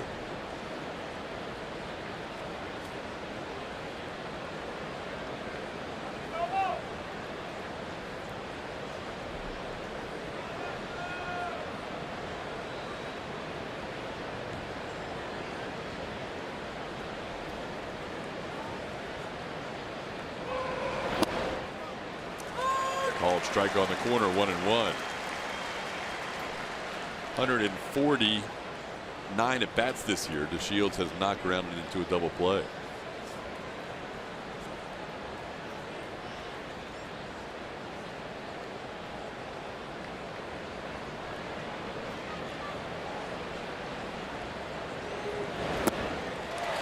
And Martez ahead 1-2. They're swinging a miss on the curveball. Seen some very uncomfortable swings against it when it's good. Do it again.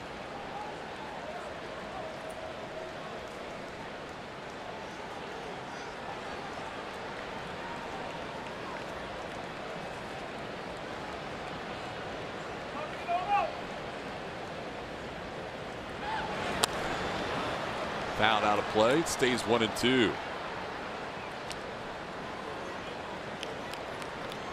Martez working hard this inning. Bases loaded. Nobody out. Struck out Jared Hoying. Now ahead 1-2 on Delino DeShields.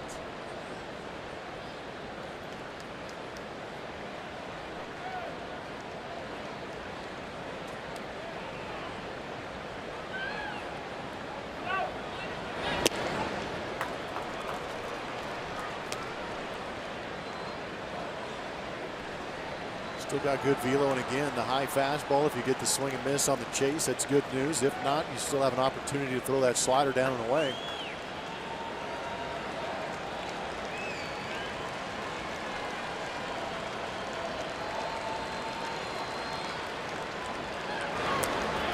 To the backstop, McCann flips to Martez over his head, and a run scores for the Rangers on the wild pitch. 2-1 game now. That pitch sailed to the backstop. Lucroy scores.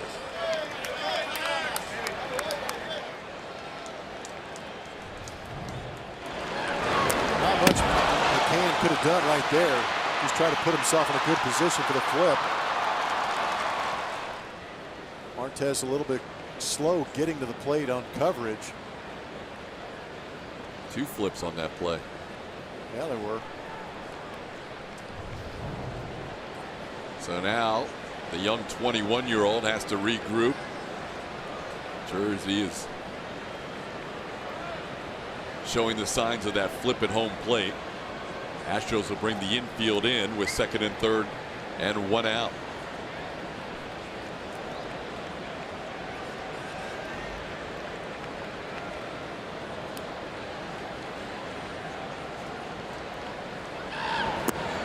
Ball 4. Bases are loaded with Rangers. Second walk of the inning and the game for Martez. Left-hand hitter is due up in Chu. Tony Sipp, the lefty, has been warming.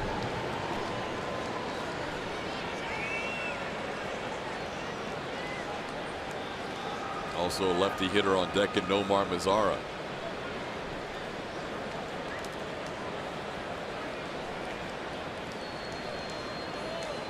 Chu is lined out and reached on an infield hit.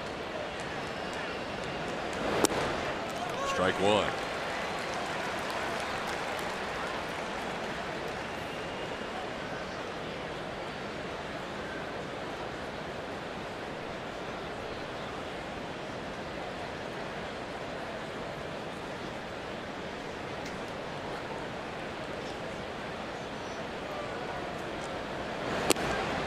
Martez ahead, 0-2. 97 on that last fastball. He got ahead of DeShields before the walk, and now he's 0-2 on Shin-Soo Choo. These are big learning moments for Francis Martez.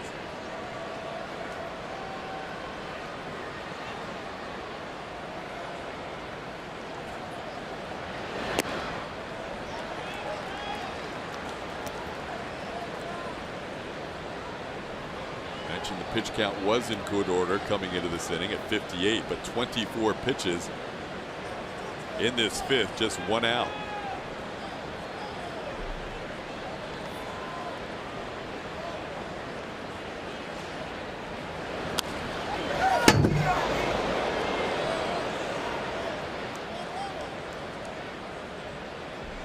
Rangers inning started with a double by Jonathan Lucroy, then a walk to Joey Gallo. Jurickson Profar hit by a pitch. Hoying struck out, but then Delino DeShields walked. So double, 2 walks, and a hit batter.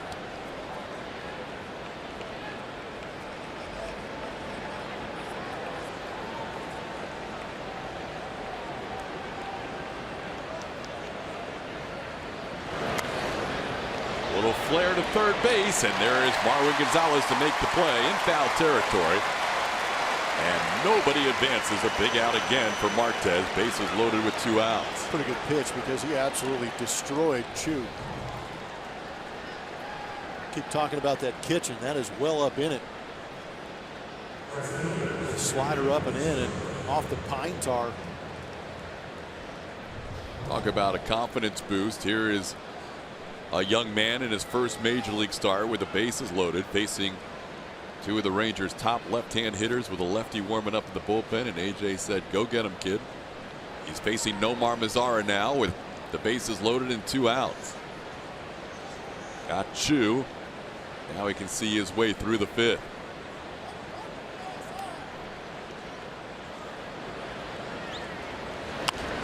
Out of play, 0-1. Good start. Get ahead in the count.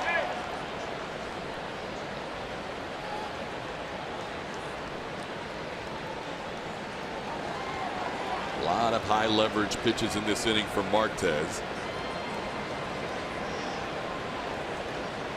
Get on the same page. Talk about what you want to do in this sequence. Maybe mix up the signs.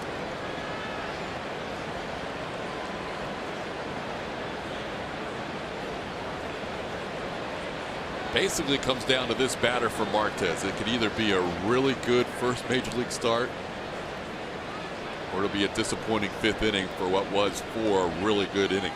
Yeah, James Hoyt is starting to loosen in that Astros bullpen. I agree with you. That might have been a little bit of an extended conversation from Brian McCann to get James Hoyt loose. Martez has had to make 25 pitches this inning with runners in scoring position. He has worked. Hey, the big leagues are tough.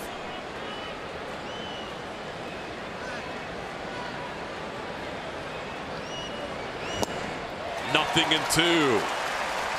Excellent pitch. Mazara has great numbers on that outside portion of the plate, hitting it right at 374, but this little down and in. Good location. He's in control, and the crowd wants it for him. H-Town Wiggy does. Big Wednesday night crowd, knowing how important this hitter is for Martez tonight. Try to hold up. He does. It's 1-2 on the breaking ball. Good pitch. Great job by Brian McCann.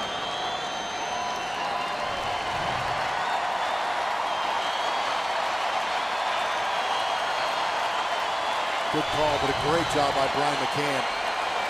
Let the young man know he can bury one and keep that ball in front.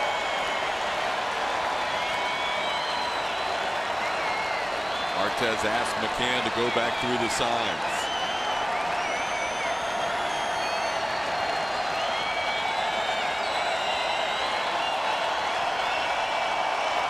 Called third strike. Francis Martez works out of a bases loaded situation, freezing Nomar Mazara to end the 5th. Big pitch from a big prospect. Get him through 5 with the lead. Beautifully done.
Root Sports is presented by Southwest. Yes to low fares with nothing to hide. That's transparency.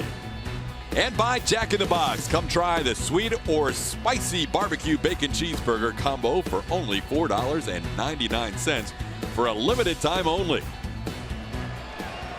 Jose Altuve, first pitch swinging towards left field. This one is off the wall. Altuve heading to second. He is safe. 3 for 3.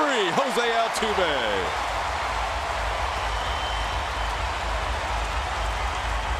Almost hooked that one into the Crawford boxes.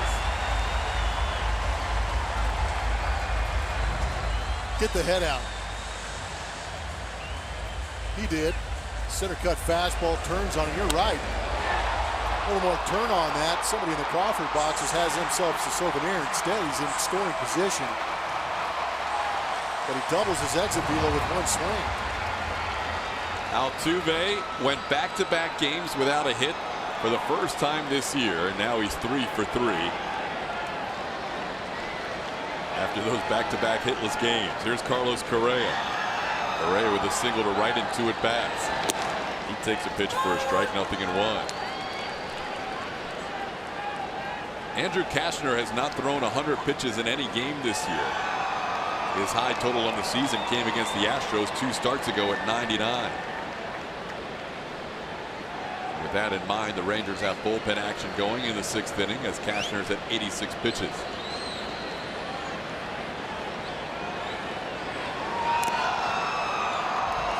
Ahead of Correa, 0-2. 2 doubles for Altuve tonight. And a 9th 3-hit game. That's tied for the best in the league.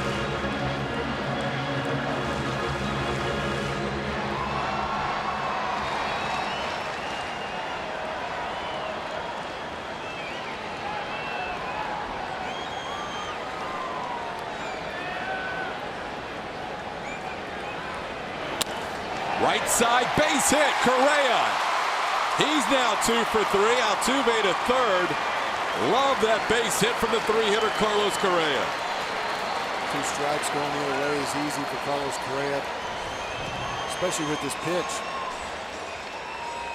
It's just your everyday 94-mile-an-hour fastball on the outside third of the part of the plate. Just goes with it. We were talking about good things happen when multiple base runners have good quality ABs, and so far to start off this inning, with the double and single from Altuve and Correa, good things happening. That's now 4 consecutive innings where the Astros have had at least 2 base runners as pitching coach Doug Brocail is out on the mound. The Coca-Cola Value Nights package is one of the best ballpark bargains. This offer is available for select Monday through Thursday regular season games. And here's what you get: a ticket, a hot dog, a soda, and a popcorn for only $18. Visit Astros.com or call 1-877-9-ASTROS for more information. So Cashner, Lucroy, and Brocail having a meeting, and now Carlos Beltran will bat with 2 on for the 2nd straight at bat. Last time he batted first and third, nobody out, and hit a rocket right at the first baseman Joey Gallo that turned into a double play. Same situation here. Takes a pitch away for a ball, 1-0. Check that. That's a called strike on the outside corner.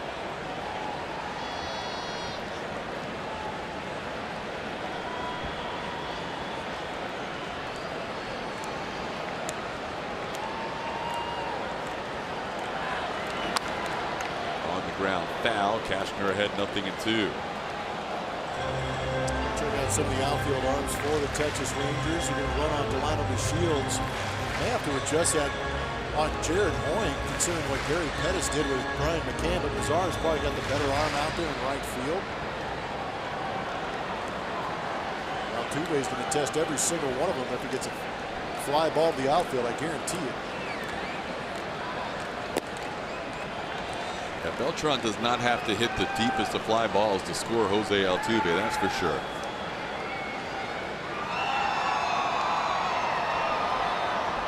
Carlos had 3 hits against Cashner last time these 2 teams faced each other, with Cashner on the mound.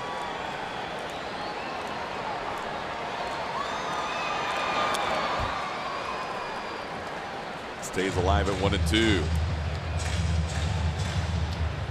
Astros with the leadoff runner on in 3 of the last 4 innings. And at least 2 runners on in every inning but the first.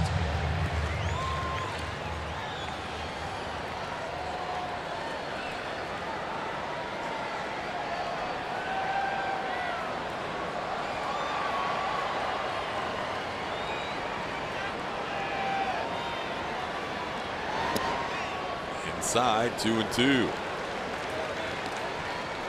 Cashner's been working with men on base all game long. 93 pitches, 28 out of the windup, 65 out of the stretch.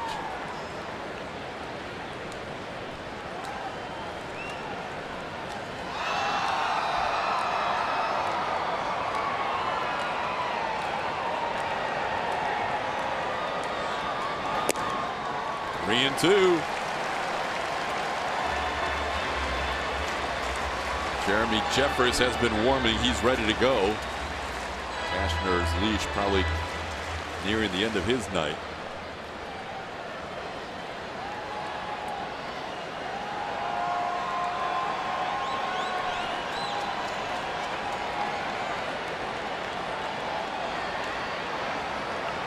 There goes Correa. Line drive, base hit, left center field. Altuve scores. Correa to third. Carlos Beltran makes it a 3-1 game with an RBI single.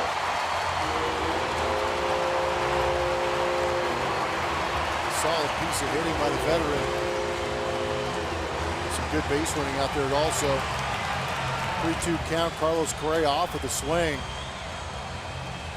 Going first to third. That's going to knock Cashner out of here. Nice piece of hitting.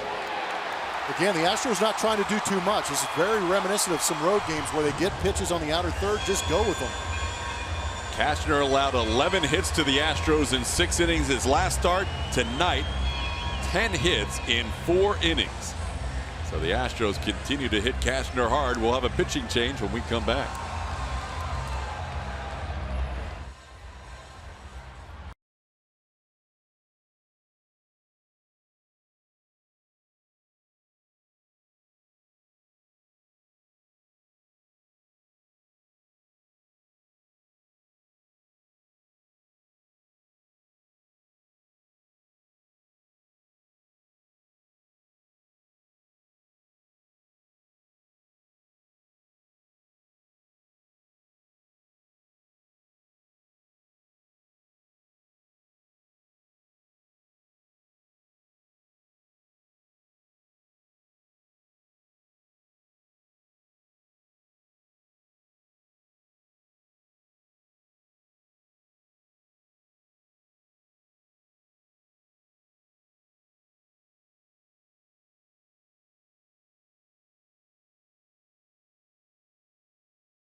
The 5th, 3-1 Astros out in front.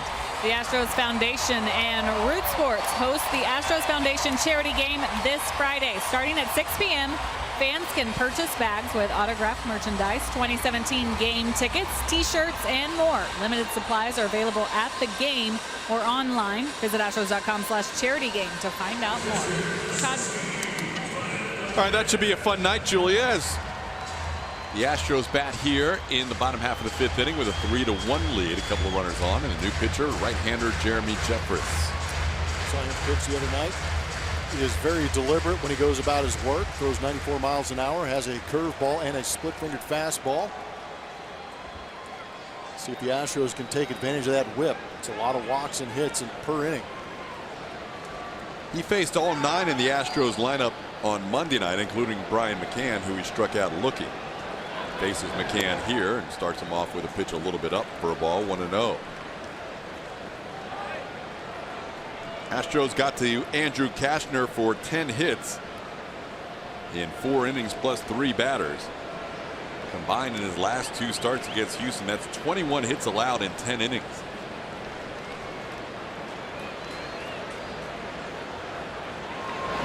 On the ground towards second, Odor can't make the play cleanly, flips to first, could have been a double play. Instead, the Astros get a run-scoring ground out of it. It's now 4-1 as Correa scores. Wow, that was a gift. Should have been 2 outs. Beltran on first. McCann hit that ball, but he has been on the attack on some of these ground balls here. Right. Just beside myself. That's an easy double play. Astros will take it. Take advantage of those. It doesn't always have to be an error, but it has to. The Astros will take advantage of opportunities, and even though that's not an error, that's an extra out they've been given this inning. It's an extra out, and there's a runner in scoring position in Beltran. Here's Marwin Gonzalez. He's done his share of damage this year against the Rangers with 10 runs batted in. He scored McCann from second on a single his first time up. Now swings and fouls one back. Brian McCann probably put his head down and said, I'm not going to get the RBI. Now he's got a steak out of it. Bonus. Steak being? An RBI. I apologize. Or a rib. A ribeye? The ribeye. Ribby. Players call those ribeyes ribby steaks. Yep. Yeah. For Brian McCann, that's RBI number 32 on the year.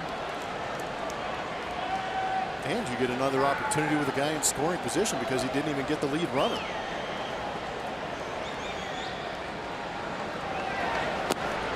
One and one the count to Marwin.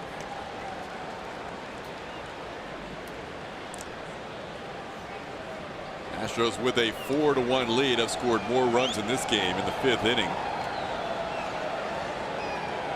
As they play in the 5th inning than they did in the previous 2 games combined. 4 runs on 10 hits tonight. Pitch misses outside.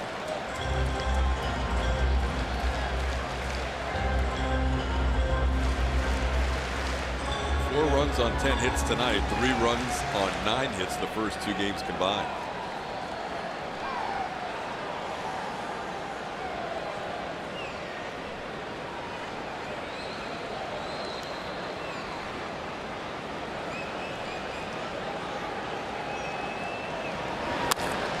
In the air, center field. Hoying is back. Beltran will tag, and Carlos is going to go ahead and come to third on the tag up. Marwin retired for the 2nd out. That gives you a good idea about what we were talking about as far as outfield arms. They do not respect Jared Hoying's ability to throw the baseball. I think relatively deep, but really just ran right in front of him and said, I dare you. I think it's one superstar showing the other. Carlos Beltran showing Adrian Beltre. I still have wheels. Yeah, there you go. They're arguing about who's going to win in a foot race. Love to eavesdrop on that conversation, although I probably wouldn't understand it. Those guys are 2 of the best in the game. Not only how they play, but how they are in their respective clubhouses. Yeah, ex-teammates too. Last year played together with the Rangers. Maybe they're arguing about whose plaque is going to go up first. Well, they have both put in incredible careers for sure. 0-1 the count to Yuli Gurriel. In the air, first base, Gallo. He's in foul territory, and that'll do it. But the Astros score 2, and they lead 4-1 at the end of 5.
league start for Francis Martez, the #1 prospect in the Astros organization, came out in the Lone Star Series and pitched extremely well.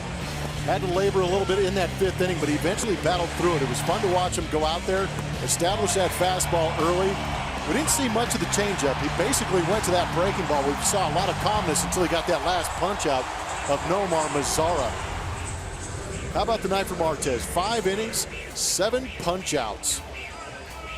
Young man splashing onto the scene with that first big league start. Strikeouts to walks don't look overly impressive until you see what he's done all year, and then those numbers look outstanding. Yes, they do. I know he ran into a little bit of an issue with the command in that last inning, a couple of walks and a hit batter, but the Astros love the fact that he went 5 innings today and gave them 1-run baseball through 5. They will take that. He got some high fives from everybody in that dugout tonight. I love the unbridled enthusiasm too as he picked up that called 3rd strike. You know what I love is AJ letting battle through that in order to qualify for the W. Got those 5 innings in, so now he is the pitcher of record. Now it's up to this bullpen to go out there and shut down the Rangers offense. Because you had Sip warming. Yep. So you had the choice to bring in the lefty with both Chu and Mazara hitting with the bases loaded. He got Chu on a soft pop-up, and he got Mazara looking at a called 3rd strike. That curveball was a big pitch for him tonight. It really was. He was effective with it. Now the Astros turn things over to James Hoyt, who will face Adrian Beltre to start the 6th, and Beltre rips one foul. Hoyt ahead of the count, 0-2. Hoyt's numbers on the season: he has 1 win out of that bullpen. Trying to work that whip down. He's doing a good job with the strikeouts this season.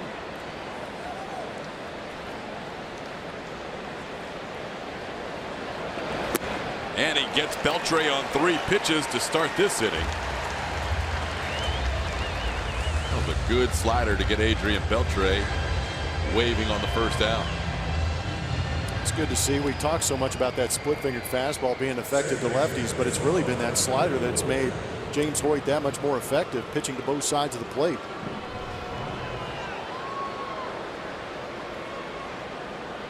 Hoyt was called up when Yandel Gustave went on the DL, and Gustave today was moved to the 60-day DL by the Astros to make room for Derek Fisher. And Hoyt felt like he had done everything he could at the AAA level. Been kind of a strange route to get to the big leagues, including independent baseball, Mexican League, and here he is, and he is, in A.J. Hinch's mind, one of the guys he can really count on right now.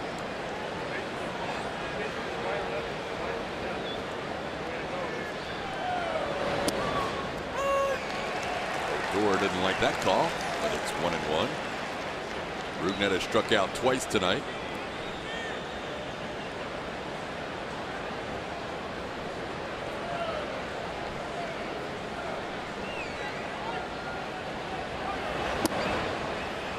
That one was pretty close. Didn't get the call there. It's 2-1. Good pitch. Number 2 is a strike. That number 3 pitch is not. We haven't seen that inside corner expand at all. We've seen the outside move a little bit. 2-2. Odor with a multi-home run game last night, his 2nd in 2017, his 5th in his career. He is a big all or nothing guy. They have a few of those guys in their lineup. Joey Gallo with 17 home runs, also high total of strikeouts. Now the count's full.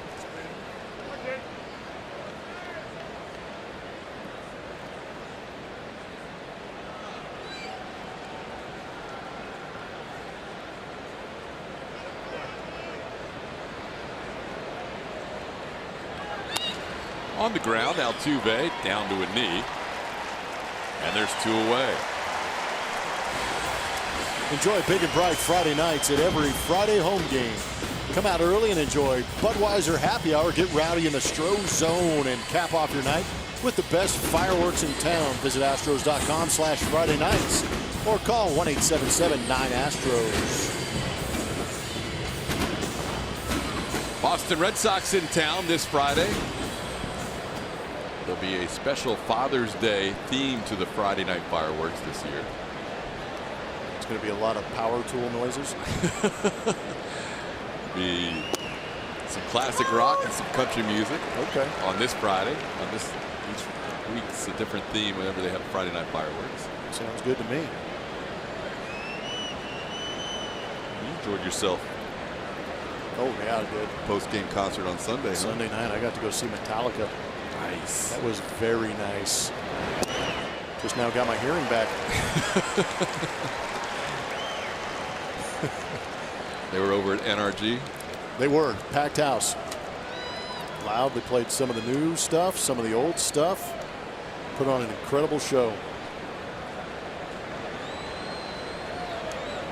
They even gave a shout out to Jeff Bagwell. He got to go backstage and meet James Hetfield. I'm not sure who was more excited. Good to be a Hall of Famer. Yeah, kind of helps, right? Sure, if you know I'm kind of a big deal. Good for Baggy and good for you. That's a fun night. It was a fun night. Day game here, and then you go to NRG Stadium, watch a little Metallica, middle of a homestand. Yeah, that's a rarity. Hoyt with a 1-2 count on Jonathan Lucroy. Astros with a 4-1 lead in the 6th. Doesn't get a chase there on the slider. It's 2-2. I'm a little disappointed though. My band Chevelle is going to be up in the Woodlands, I think, July 21st, and I don't think we're in town. Really? Yeah, a little disappointing. I got to talk to their tour manager. How did not schedule around your schedule? Hoyt gets the sign from McCann. And he gets Lucroy swinging. We head to the bottom of the 6th. Still 4-1 Astros.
Astros and Rangers, and out at the Budweiser Brew House with Chef Dominic Susi.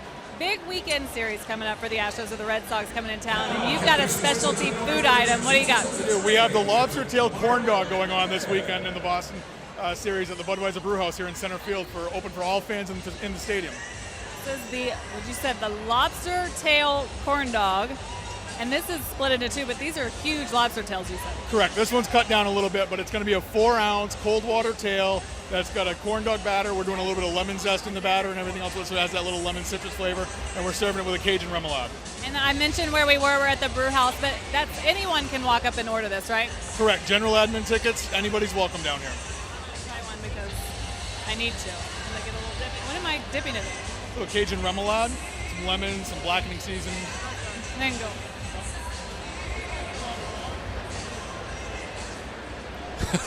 Julie is so happy she's dancing. She's awfully happy it's not a grasshopper. Derek Fisher batting. Swings and sends one to left field. Pretty deep. Delano DeShields to the wall. Looking up. Gone!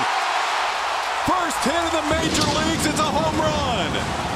Derek Fisher makes it a 5-1 Houston lead.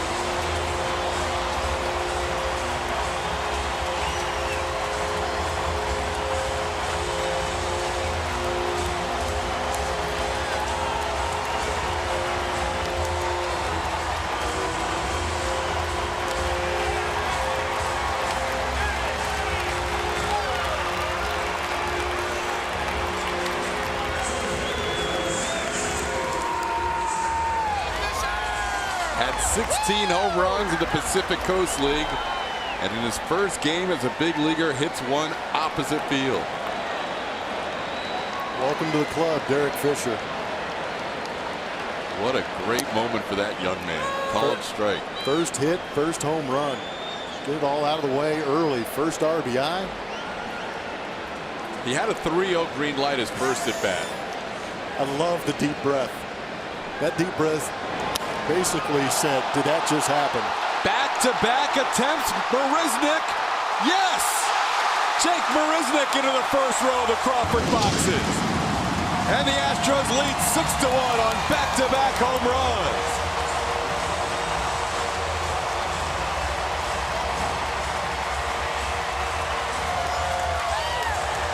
Train is going to be busy tonight.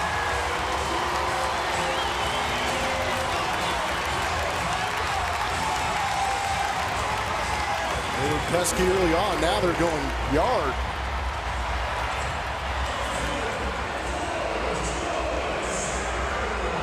Fourth time this year, the Astros have hit back-to-back home runs. First time since May 21st.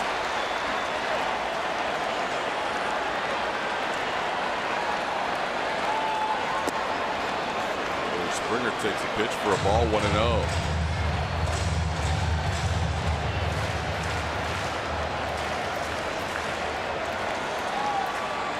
Derek Fisher and Jake Marisnick back-to-back home runs. And the Astros scored 2 more in this inning, and George Springer a base hit to right field. He's on for the first time tonight. Something nobody will ever be able to take away from Derek Fisher is that he is now in the big leagues with a base hit and a home run, all with one swing. Never forget that feeling, Derek Fisher. Neither will Dad. Said that's gone. And he was right. That was a proud smile right there. Jake backing him up. Not crushed, but just enough.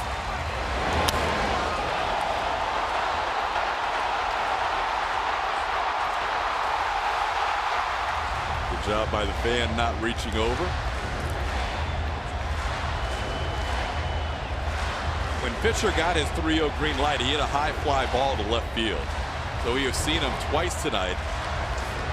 Hit the ball, just got under that first one, hit the ball pretty deep to left.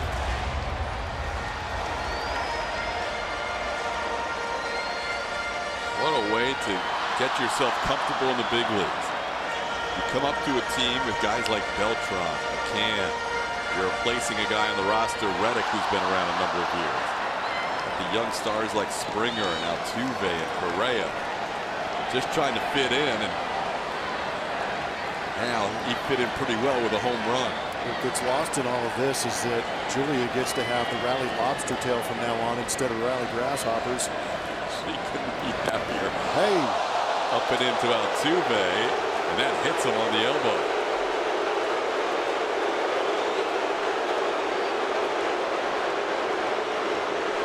just considering what's transpired in this series, and we know about the attitude each team has for each other. Wanted it in, but that one definitely tailing up and in.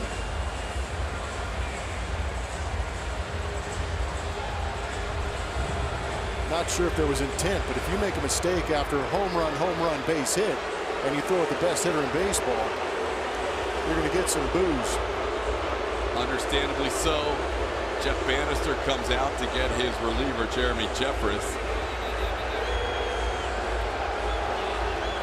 Astros fans not real happy with him as he heads to the dugout. 6-1, a couple of solo home runs, a base hit, and a hit batter. I'll tell you about the new pitcher when we come back.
Astros out in front. It's time to reveal the winner of today's Chevy Stroh poll. Thanks for voting on our Twitter page at Root Sports SW. We asked you which debut in recent years did you anticipate the most? Carlos Correa is going to come out the winner today with 70%, making his debut on June 8, 2015. George Springer with 20% of the vote in 2014. We got a lot of write-in candidates. I know Alex Bregman was getting some votes in there. People going back in time a little bit longer than that, but for Astros 351, for a lot of us, Springer was a lot more than a call-up. Truly a special day for fans who stuck through the rebuild, and that was a special day. Blemmer, I know you were here as well, as we'd watched this team struggle at the big league level, but some of these bright stars like George Springer started to make their way up. George was maybe the first of that. No, I agree, and it was long awaited. George making that appearance at 25 years old. Also, it was kind of interesting, but now it kind of all comes back and makes sense if you think about it. He's now in that cluster of guys that are going to be under club control for quite a while, but very good talents, exciting talents, and a lot of fun guys to watch. And now Derek Fisher and Martez are now in that group also. Carlos Correa will face the new pitcher Tony Barnett, who misses outside for a ball, 1-0. Barnett takes over for Jeremy Jeffress. We got 3 outs last inning, but this inning, home run, single, hit batter. And he's out of the game with the Astros scoring 2 and have 2 runners on.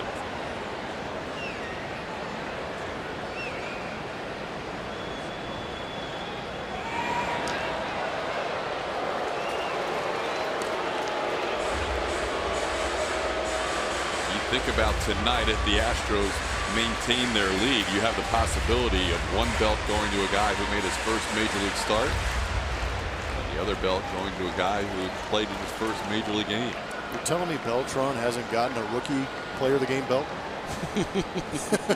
It's an opportunity. Julie, you're happy about the movement on Twitter that we should have a rally lobster corn dog now instead of the rally grasshopper? Hey, for Julia. That tastes so much better than grasshoppers. You and I get rally donuts. She gets the rally lobster tail. Everybody's happy. We all win. We're back. Yay. Oh, I got to run more. You got to run against the freeze in Atlanta. 2-1 count now on Carlos Correa. Yeah, be careful. You're in training. I am in training. I can't eat too bad. You tweeted a challenge, didn't you? I did. I don't know what I got myself into, but I want to beat the freeze. I want to see you beat the freeze. I know, right? That would be one of the great moments in Astros history. You just said Astros history. Yes. I love it. That would be July 4th and 5th when the Astros are in town against Atlanta.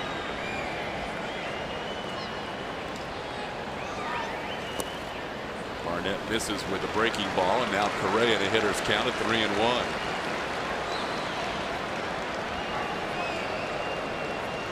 Correa's already driven in the game's first run on a ground out, has a couple of singles since then, both to right field.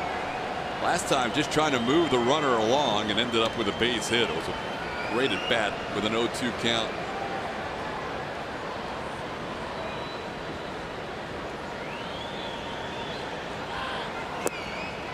All 4 bases are filled with Astros. This is great. So you've got a fan taking off with a healthy lead, and here comes the freeze. And oh, by the way, the announcer says unleash the freeze. That's the best part. This guy thinks he's got him. Look at pump up the crowd, kid.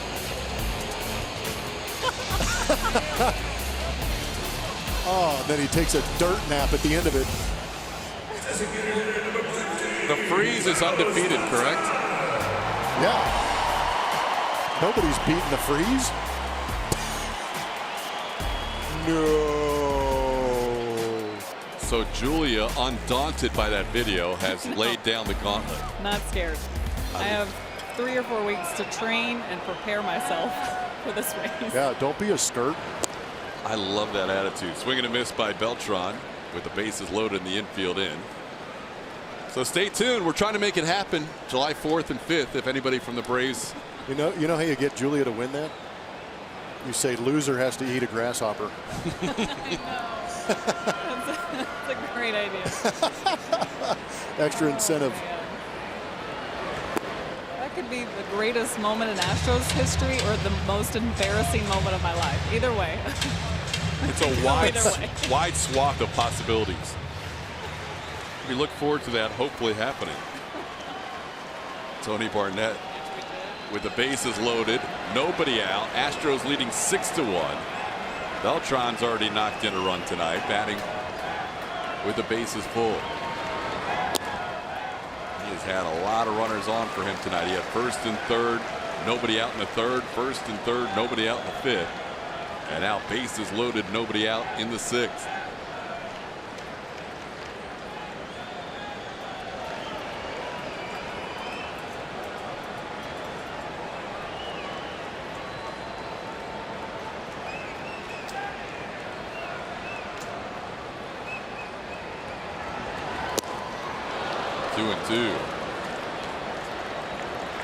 Barnett throws that cutter along with a fastball, curveball, and splitter. Really throws that cutter more than any other pitch.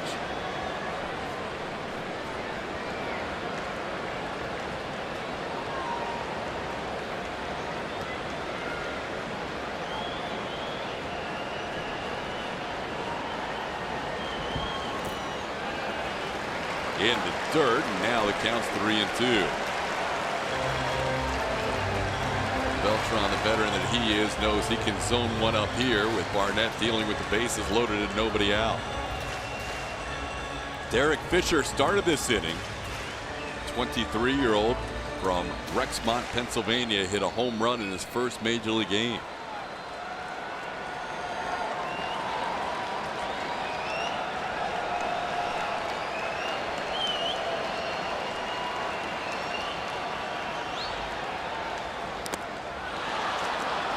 Beltran stays alive.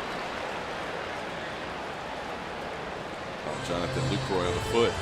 Have you tried the lobster corn dogs that Julia had sent up to the booth? I have, and they are good.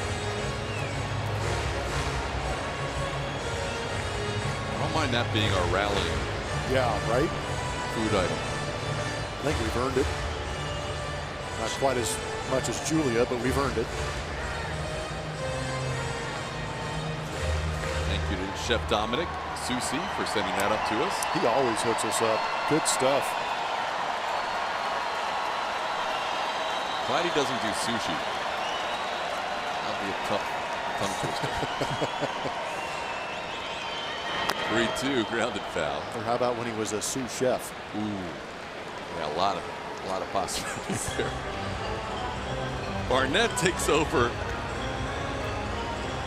for Jeffress. Astros have sent 5 men to the plate this inning. Home run, single, hit batter, walk, and an extended at bat here for Carlos Beltran. Astros do have 3 grand slams this year.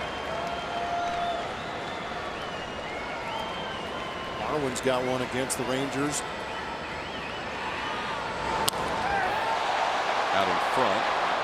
We thought it was a big crowd on this Wednesday night. Dollar Dog Night. 37,221 tonight. That is a weekend crowd.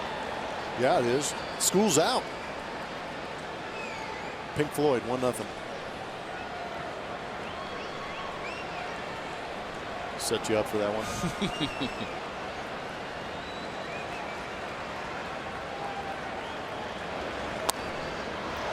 Beltran hooks it around the camera well. Stays 3-2. We got a moment. I'm going to give a little bit of a shout out to Michael Donaldson. And Reed Ryan tweeted out a picture of Michael and himself because Michael caught the first major league hit and home run of Derek Fisher's.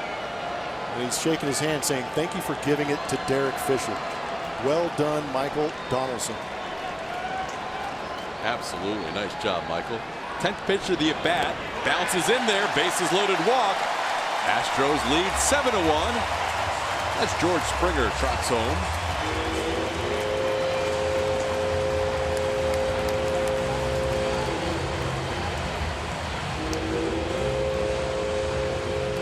There's Michael.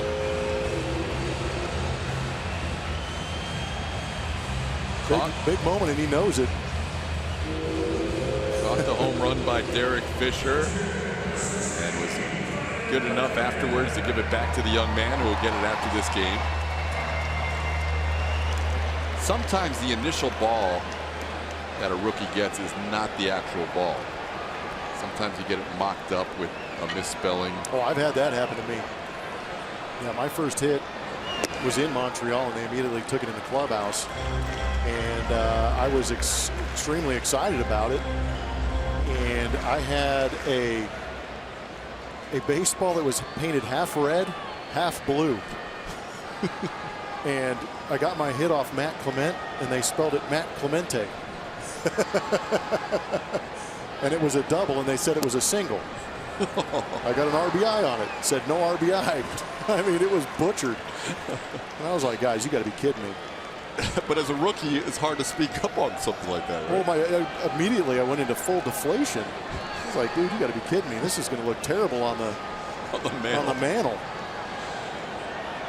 But shortly after that, the next day, they gave me the real one, so that was awfully nice. See if Fisher has that happen to him tonight. That was a big opposite field home run for him and the team. At that point, it was a 4-1 game when he batted to start this 6th inning. Rangers came back last night with 4 unanswered runs. Strike to Brian McCann is 2-1. I also got blown up on Twitter because school's out for summer is Alice Cooper. At least they keep Teacher, you honest. leave those kids alone. I blew it. I got too excited.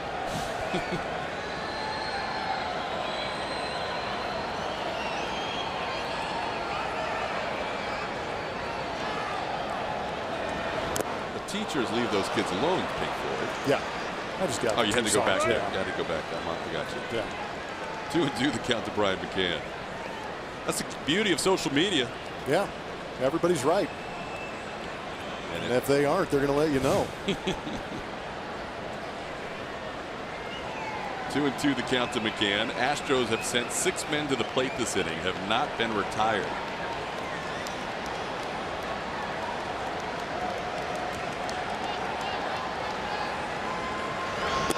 Now it's 3-2.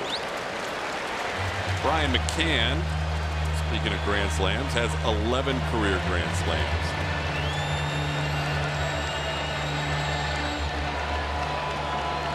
Carlos Beltran has the same number. They were batting back-to-back with the bases loaded.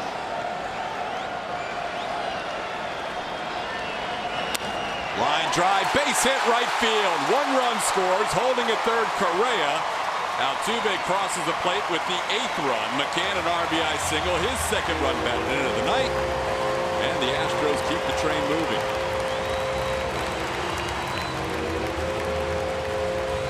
Rangers bullpen showing up here in the 3rd game of this series here at Minute Maid Park, but so are the bats for the Houston Astros, and it's good to see them having a big inning. We've seen a couple of squiggly numbers put up, and they're doing it right here.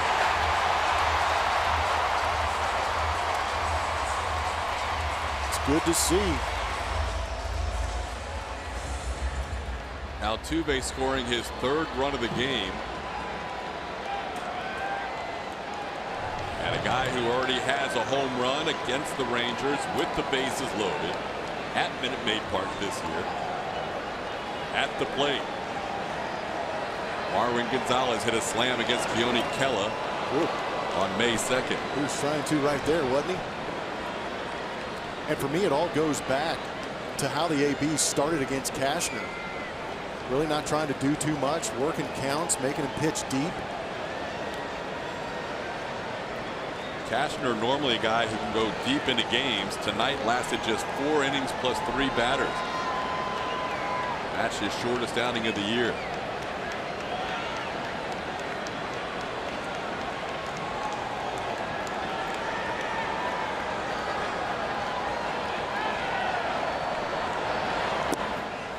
Breaking ball called, strike 0-2.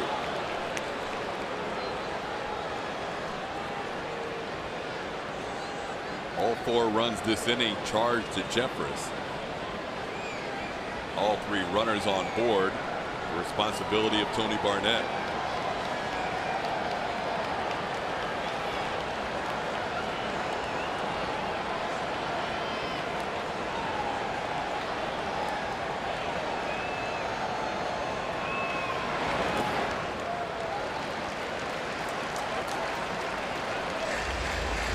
Marwin Gonzalez, the 8th batter of the inning for the Astros, and still nobody out. 4 on the board, 3 on the bases.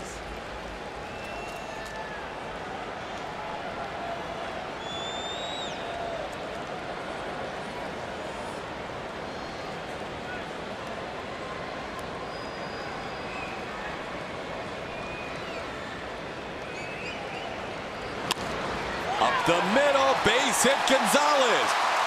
Correa scores. Around from third comes Beltran. He will score. Astros lead 10-1. A 6-run inning and still nobody out. Get Derek Fisher back up there.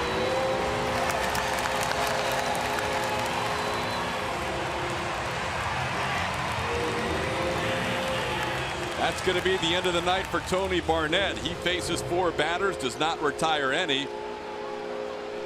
As Marwin now with a 3 RBI night has 12 RBIs against the Rangers this year. Not hit hard, just well located. Location, location, location. Marwin Gonzalez 2 for 4 with 3 RBIs. We'll tell you about the new pitcher when we come back.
It falls on Chicago Cubs of 2016. We talked about how good they were when the Astros were putting up an unbelievable record. We made the comparison.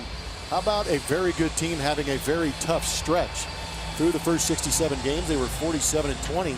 The next 20, they went 5-15, and they did not have any injuries. They still had their same starters in that rotation. The relief was getting beat around a little bit, so just to put things in perspective and help you understand that this is a very long season, and even the best of teams can have some rough stretches. So hopefully the Astros proving today that they might be swinging out of the doldrums. Yeah, let's hope that stretch is not as long as the Cubs was last year. 5-15 is a tough 3 weeks. Dylan G is the new pitcher for the Texas Rangers. He last appeared as a starter for Texas against the New York Mets a week and a day ago, so he's pitching with a full 7 days rest.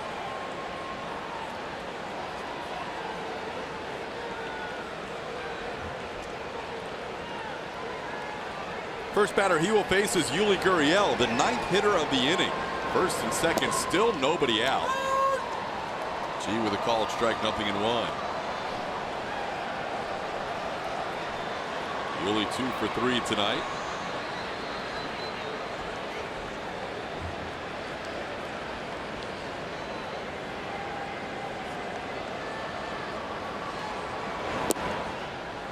And G comes in throwing strikes. It's 0-2. 31-year-old right-hander. Mostly fastball slider. And a lefty's hitting. He'll mix in a changeup as well. There's that slider. Blocked by Lucroy. It's 1-2.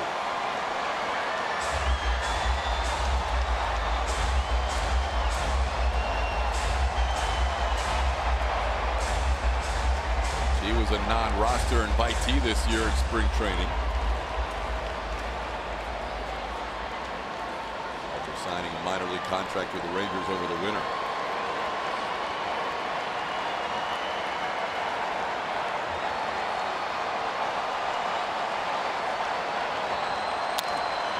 Off the glove of G, fielded by the shortstop Profar. A turn 2 on Gurriel. On the play, McCann moves to third.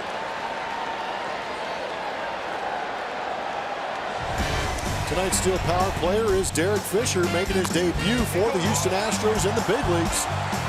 With one big swing of the bat, he took care of his first career hit, home run, and RBI.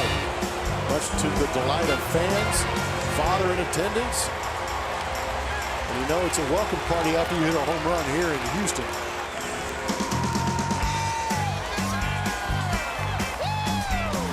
Last year, Teoscar Hernandez homered in his debut against the Blue Jays.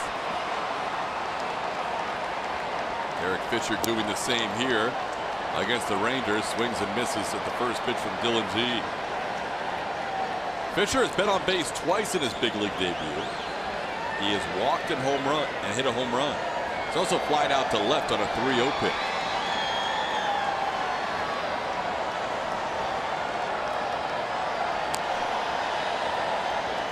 Plate, 0-2. Has any rookie ever hit their first 2 hits be bombs in the same inning? We will get boots on that one. Somebody was going to start digging. 2 home runs in the same inning anytime in your career is phenomenal. To do it in your big league debut would be a rarity for sure. Been a pretty magical season. Why not?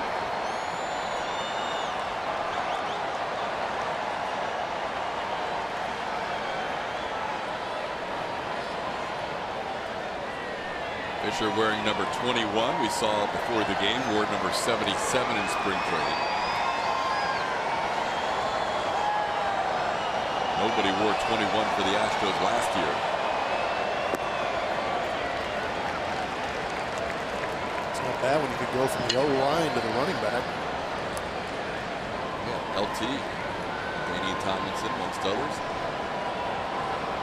John Singleton wore it last. Before that, Dexter Fowler and Philip Umber. Terry Poole wore it the longest, 77 through 90. There's a base hit into right center field. Fisher is 2 for 3 with a home run and 2 RBIs. Quite a debut for the 23-year-old. Making a special night that much more special.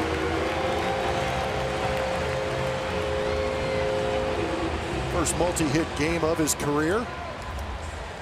Doing a good job, and 2-strike count, staying on that outside pitch and going back up the middle.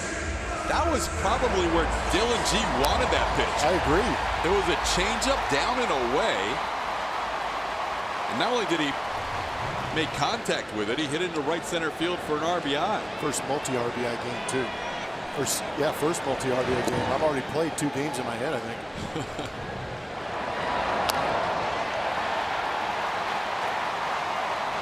As debuts go, your manager gives you a 3-0 green light your first debut. You just get under one and send a fly ball left. But then to walk, a home run, and an RBI single. That is a pretty special first day. 1-1 to count to Jake Marisnik.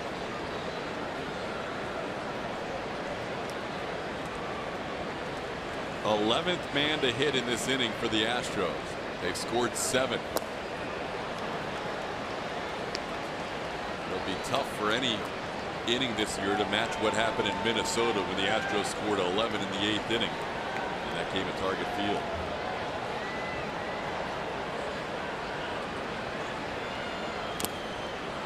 Good pitch to hit. Jake almost got it. Astros have been batting in the bottom half of the 6th inning for 30 minutes plus. It's a long time in between pitches for James Hoyt.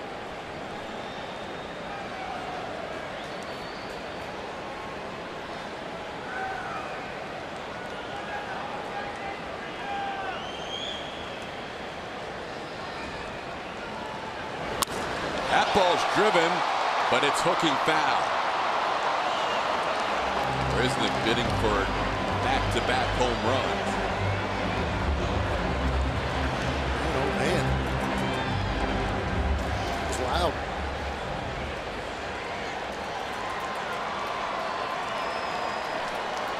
Jake already has 7 home runs on the year. That pitch hits it. 2 hit batters in the inning, Altuve and now Marisnik. Good change up.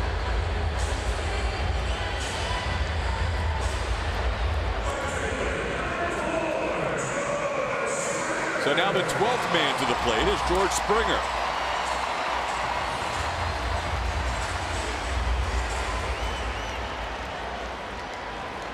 Fisher has 2 hits in this inning. Marisnik's been on base twice in the inning. This big crowd on a Wednesday night really enjoying themselves with this 11-1 lead. Nothing in 1. Well, Julia may have cemented the rally lobster tonight. No doubt. This big inning starting with her talking about the new concession item. Lobster tail corn dog offered beginning Friday night. Line drive right center field. That's a base hit. Fisher will score easily. Marisnik around third. He'll be waved home. He's going to score. Astros lead this game 13-1.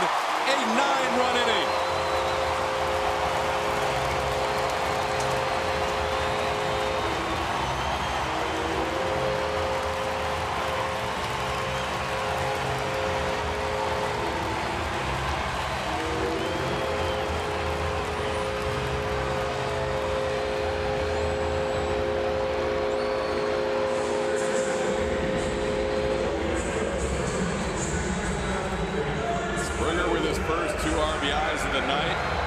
Fisher and Marisnik have both scored 2 runs in this inning, and now Alex Bregman getting a chance to join the party.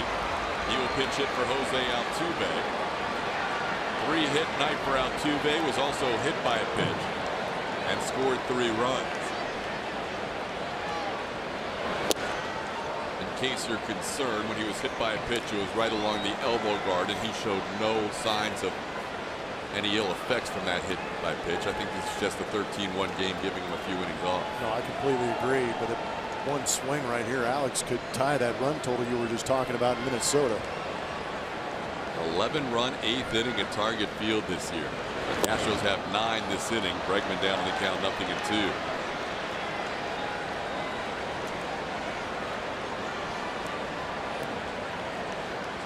Four runs in this inning charged to Jeffress. 3 runs charged to Barnett. 2 runs charged to Dylan G.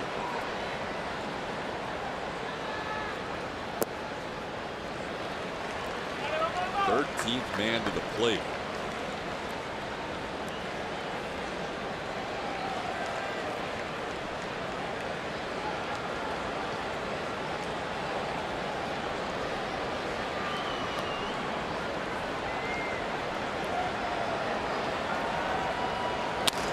On the ground towards short, Profar throws out Bregman, and the inning comes to a close. A nearly 40-minute bottom half of the 6th inning all started with the Rally Lobster Corn Dog. Astros well in front, 13-1.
Astros lead as we head to the 7th inning.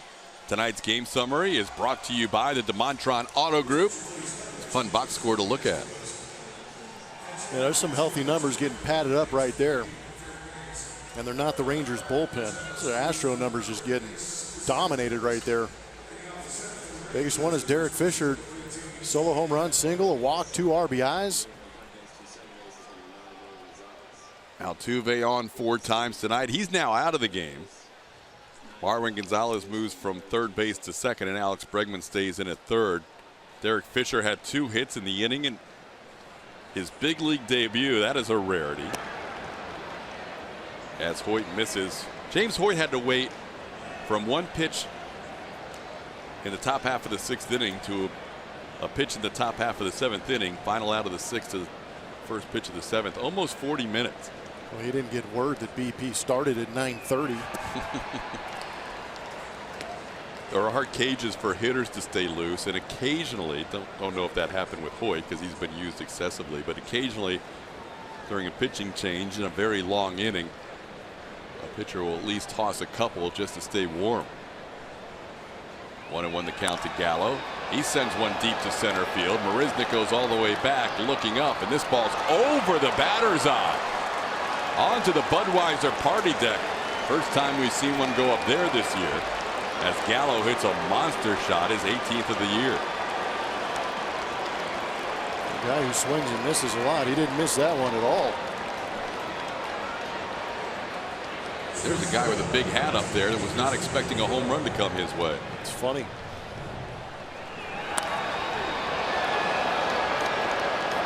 Some hang time on that one. Yeah, the big hat reached out with the hat, but it was too late. The ball had already left the Budweiser party deck. On top of the batter's eye, home run number 18 for Gallo, and now a swing and a miss from Profar. Nothing in one. Here he is. You look at him. That's your Burt Reynolds line. Big hat. It's funny. 112 miles an hour off the bat. Estimated 466 feet. Wow. We've seen 473 this year by Springer. I don't know if we've seen another one longer than that other than Springer. Aaron Judge. There he is. Mr. Ferguson.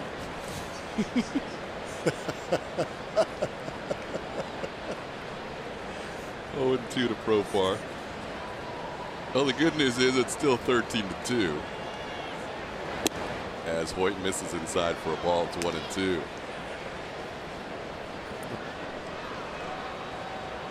Astros putting up 9 runs on 7 hits in the last inning. Both are the second best totals of the year, behind that 11-run 7-hit performance in Minnesota. Excuse me, 11-run 8-hit performance in Minnesota. Profar's been on base twice. He singled and was hit by a pitch.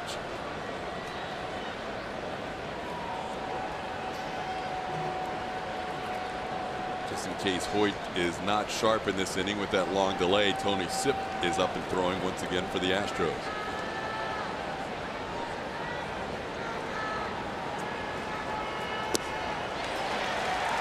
Swing and a miss. Hoyt picks up strikeout number 3.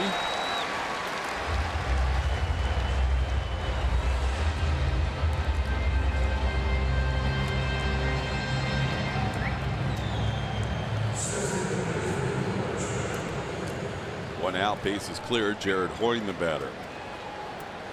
So we were talking about Derek Fisher getting 2 hits in 1 inning as a rookie in his first game. It has been done 6 times since 1974. Last time it happened was 13 years ago by Adam LaRoche. Pretty good stuff. Great stuff. Good research right there. There you go, right on the bottom of your screen. That's not very many players. It's pretty good research too. In 43 years. Congratulations to Derek Fisher joining that club.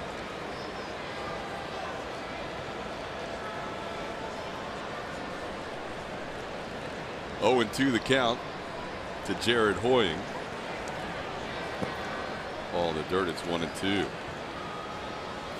By the way, Blummer, we saw Julie out there with the new item, new food item that's going to be available in the concession stands on Friday, the lobster corn dog, which helped spark that 9-run rally. There is an item in the team store that we're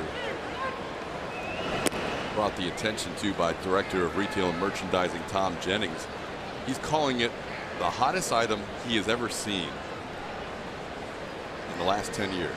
Did you know what this was before it showed up in the booth? Honestly, I hate to sound like I have no idea what's going on with popular culture, but I did not know what this was.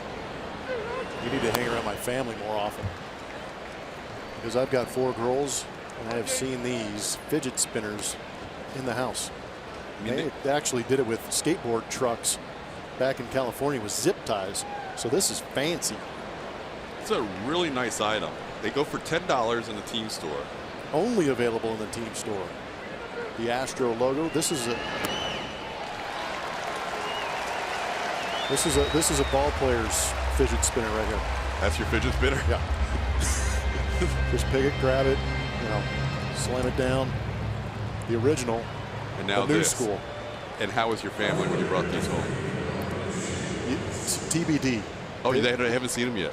They haven't seen them yet. They are playing volleyball in Orlando. Oh, okay. But they said, honestly, Tom said the last 10 years, and he said they're not even promoting them that much. They don't have to. He said these are flying off the shelf. So if you come out to the ballpark, check out the team store for those new fidget spinners.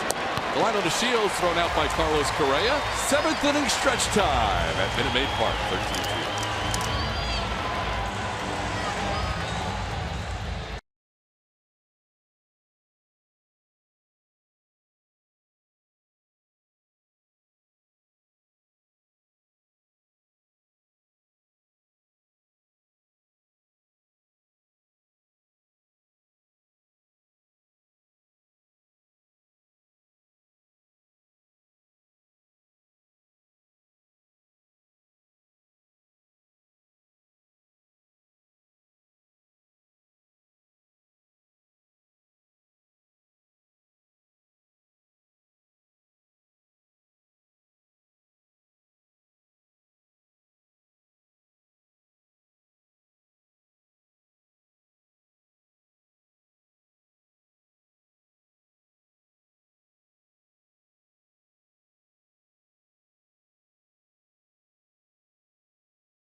Performance is powered by Kubota, or should I say pitching performances. There was a multiple back-to-back-to-back outstanding outings by the Houston Astros to wrap up the 1986 season.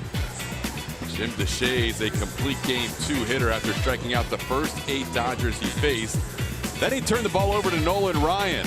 The next night, 8 innings blummer of 1 hit, 12 strikeout baseball. It's a tough matchup. And after a starter allowed 2 hits and then the next night allowed 1 hit, Mike Scott, the 3rd straight night, allowed no hits. Wrapping up the division, a no-hitter against the Giants in 1986. What a back-to-back-to-back starting trio that was. Talk about giving your bullpen a rest.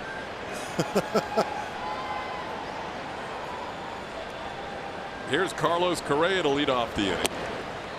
There is nobody. Everybody loves an off day after a long road trip with no off day coming into the homestand. Everybody loves an off day at home in the middle of the homestand. Nobody is looking forward to the off day more than the Astros bullpen. Yes, absolutely. They have been absolutely used up to their fullest capacity for the last 8 games. 31 plus innings of work in that stretch.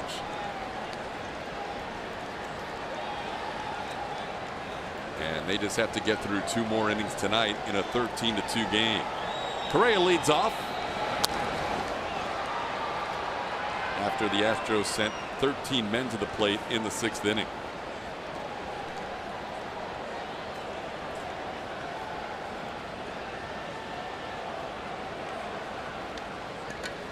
These fans tonight have been treated to a lot. It's 37,221. Saw the Astros hit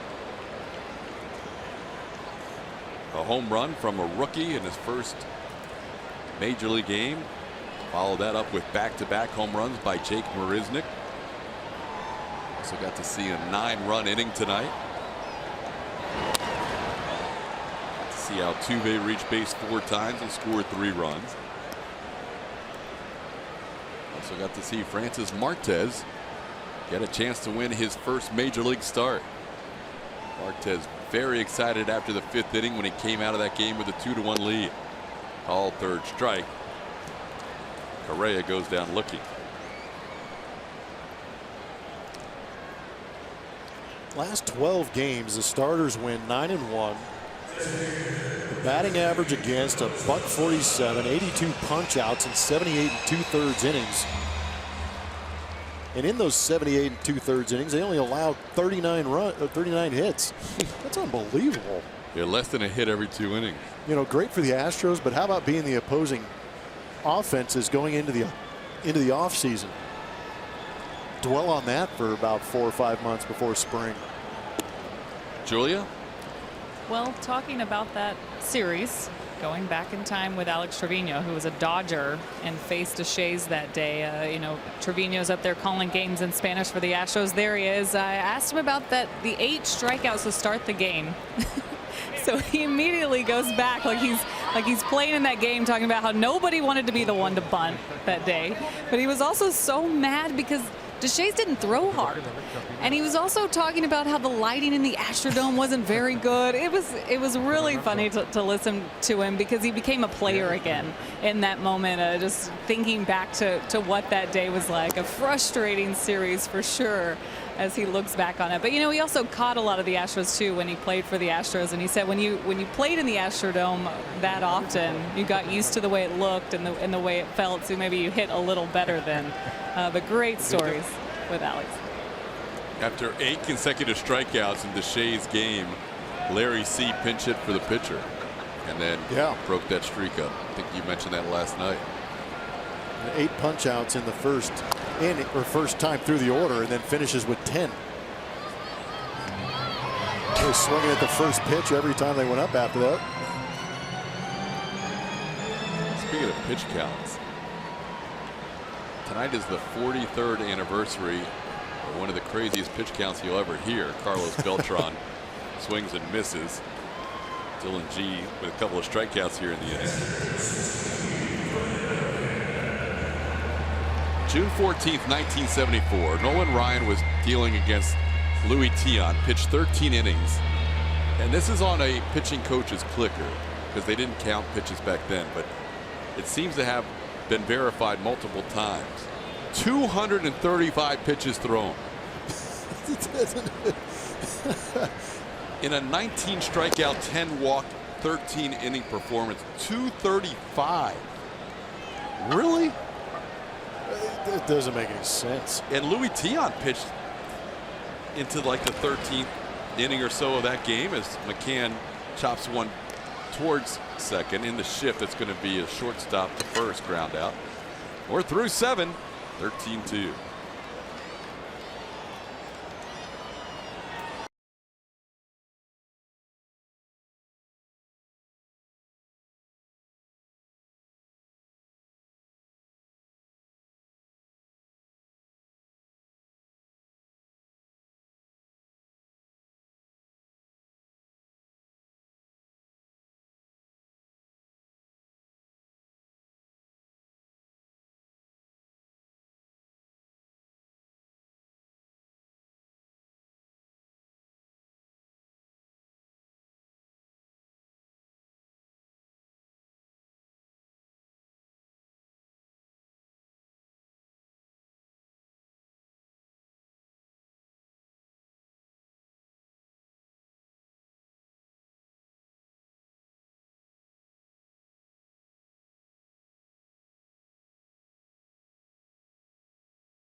Astros after that big 6th inning lead 13-2 over the Texas Rangers, and our league leaders are going to be presented by Houston Methodist.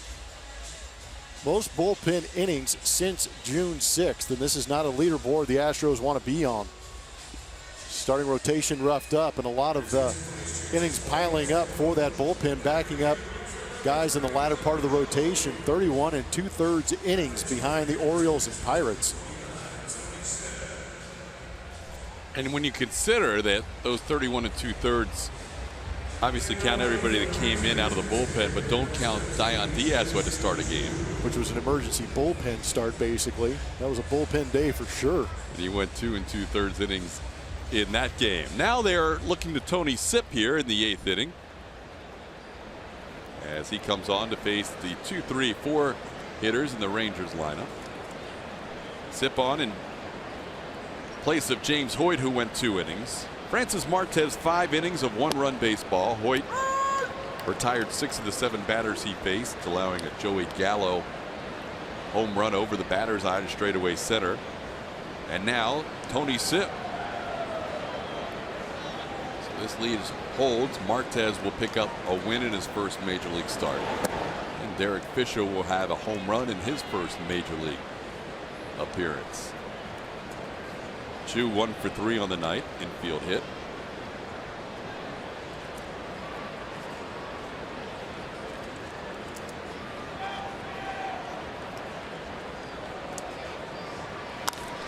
Up the middle, base hit.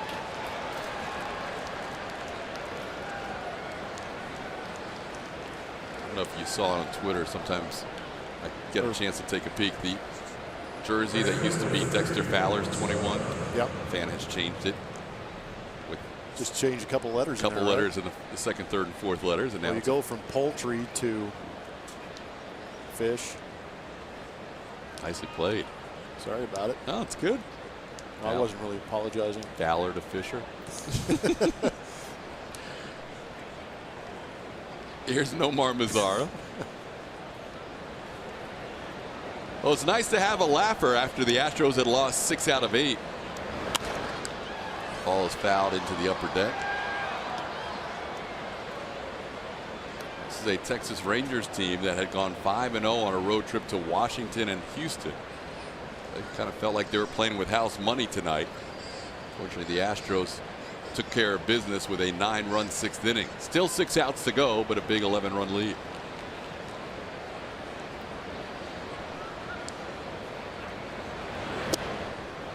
Nothing in 2 to Mazzara. We had all kinds of changes last inning for the Rangers. Adrian Beltre is out of the game. Ryan Rua took his spot in the lineup. He's on deck now. So Rougned Odor left the game. Peter Kozma came in. He's the new second baseman as Mazzara goes down swinging.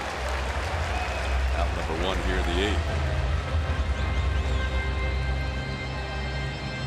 Vote today, vote tomorrow, vote Astros for your 2017 Esurance MLB All-Star Game ballot. Vote at astros.com/vote and catch all the excitement of the 88th All-Star Game this year held in Miami, presented by MasterCard. Live on Fox, July 11th. Big surge in the voting. The last 2 ballots by Houston Astros. George Springer, Carlos Correa currently would-be starters, along with Jose Altuve, who led after the second update in the balloting. Rua gets his first at bat and swings and fouls one back. By the way, Springer not in the game anymore for the Astros. Nori Aoki has taken over in right field. So Springer's night is over. Altuve's night is over. Those 2 guys combined for 5 hits and 4 runs scored. There's Nori.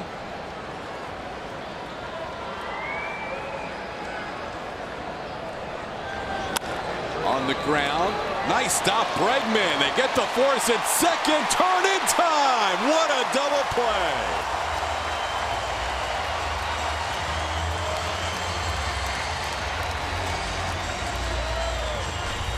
How about sweep field and white shoes? Alex Bregman ranging to his left to pick up Tony Sepp.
Sixth inning was a lot of fun for the Astros, starting off with Derek Fisher, his first major league hit, opposite field home run.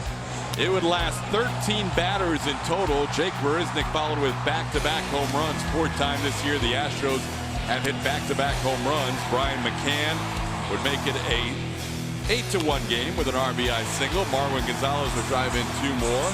It all started with Julian Morales sampling the new lobster corn dog out in center field, and it wound up being a 9-run inning for the Astros, with George Springer doubling home the last 2 for a 13-1 lead and a 9-run inning.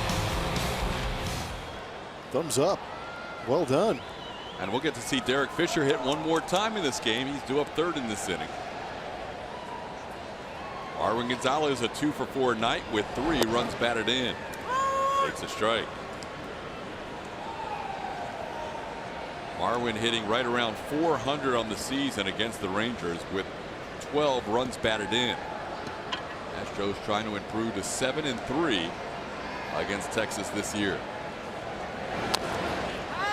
On the ground, Rule will make the play.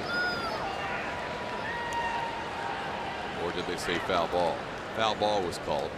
Kind of a late signal. So terribly late. I already wrote it down. Don't white it out yet, because you never know what's going to happen here. Where's your power of positive thinking, Todd? Well, I want to be positive, but you never know. You could waste your eraser. That might have clipped his foot.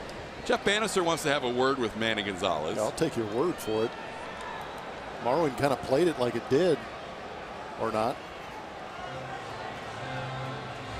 Jeff Bannister saying, I know it's 13-2, but when we get an out in this game, they already have 17 hits. He's complaining to the home plate umpire about his bullpen.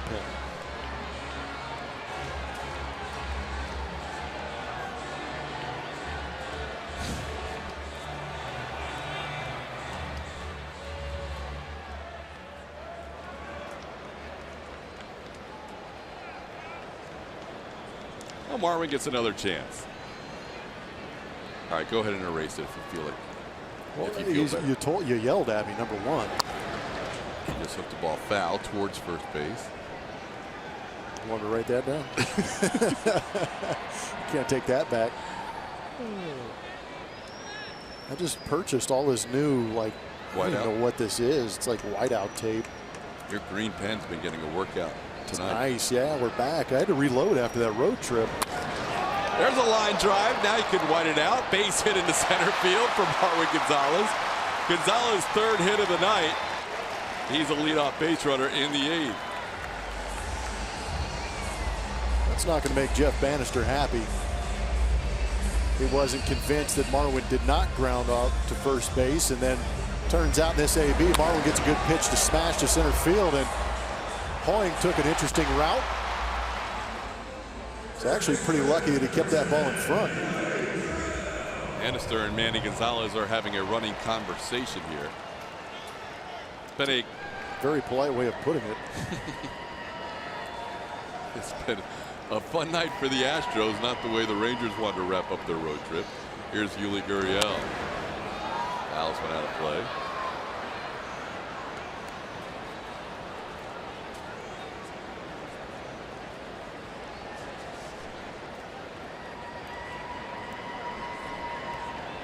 Rangers, with that 5-game winning streak, had just gotten back to the 500 plateau.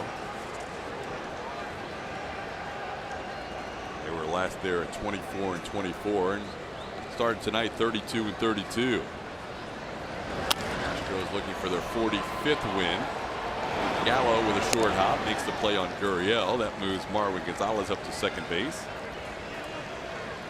where he is in scoring position for a young 23-year-old out of Rexmont, Pennsylvania, making his major league debut in quite a night. And this is in Corpus Christi. That's Alex Bregman on the left, Derek Fisher on the right, taking a little bit of a selfie. I think we saw that after the Derek Fisher home run. Alex Bregman returning the favor in the big leagues, taking a selfie in the dugout. Very cool stuff. It is very cool. Big night for Fisher. 2 hits, a walk. He's knocked in 2 runs. His first hit was an opposite field home run. He followed that up with a tough pitch on a changeup down and away with 2 strikes and singled into right field for a 2-out RBI. Also has scored a couple of runs.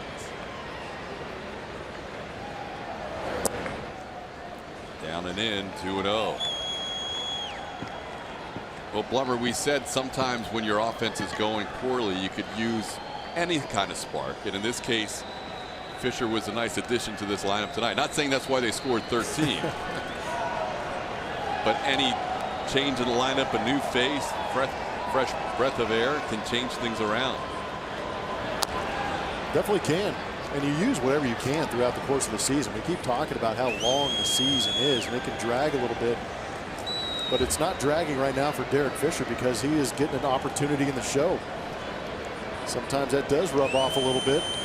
Or it could have been the BP music these guys were cranking. Oh, no. At a decibel level I couldn't stand, but boy band music. Yeah, they were rocking the boy band music to really get loose during BP.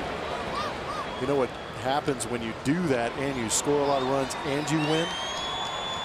Go ahead and anticipate. Enjoy your day off tomorrow, but when we come back on Friday, you better get your in-sync dancing shoes on. That or an iPod. Or earmuffs. Earmuffs. 2-2 the count to Fisher. Now, not only was it boy band music, it was very loud. High decibel. It was. 2-2 pitch to Fisher. Just misses. It's 3-2. So Fisher has not only done a good job at the plate with a couple of hits, he's also shown a good eye.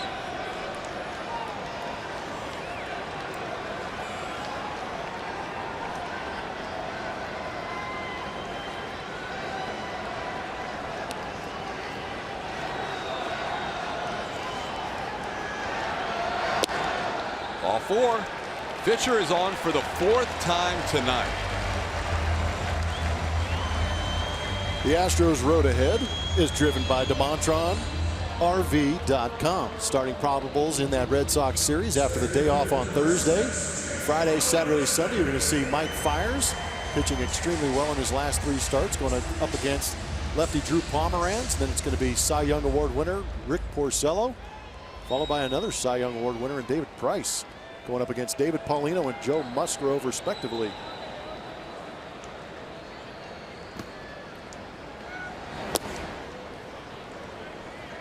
AL East, the Yankees still leading the way by 2.5. The other 3 teams are all bunched within a game and a half. Everybody with the exception of everybody within a game of 500 or better. Toronto's come a long way back after starting the year with the worst record in baseball. 1-1 to count to Jake Marisnick.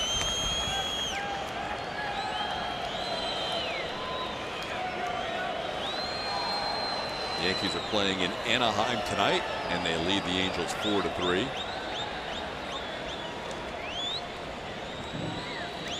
Yankees will be in town for the next homestand. Boston in town to wrap up this 9-game homestand. And the Astros go on the road to take on the Athletics and the Mariners. Then back home for those same A's and also the New York Yankees.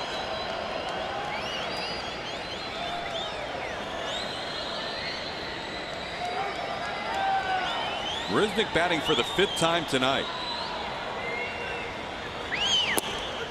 That's a strike 3 called. Dylan G picks up his 3rd strikeout. 2 outs in the bottom of the 8th.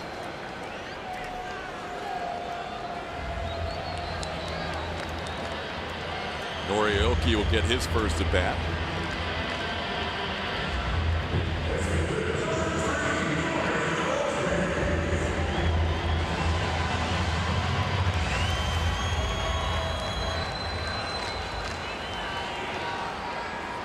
Despite losing 4 of the last 5 games to the Rangers and the Angels, Astros coming into this game 21-10 in the American League West. They've done very well within their division. And a strike called. And despite losing 6 out of 8, the Dodgers were the next closest team in the major leagues to start the day.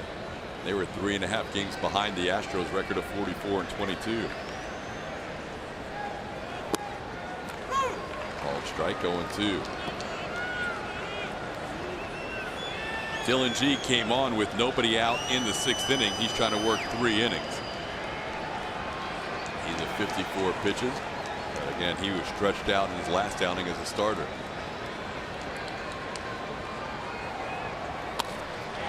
into left field. That's going to fall for a hit. Originally, Marwin looked like he was going to hold up, and now he tries to score, and he is out at home plate. One of those where AJ's not sure if he wants to even challenge, even if they think they scored the run, because it's already 13-2.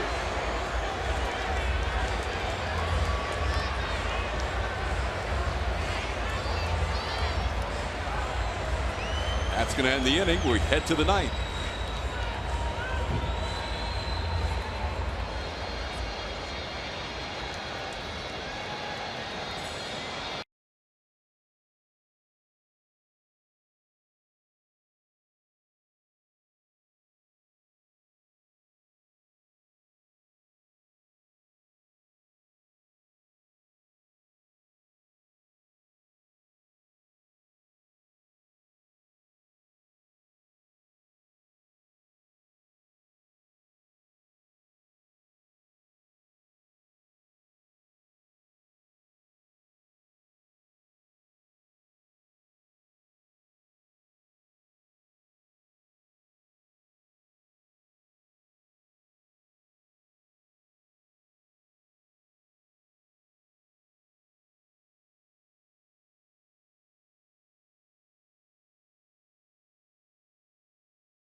Is presented by Southwest. Yes to low fares with nothing to hide. That's transparency.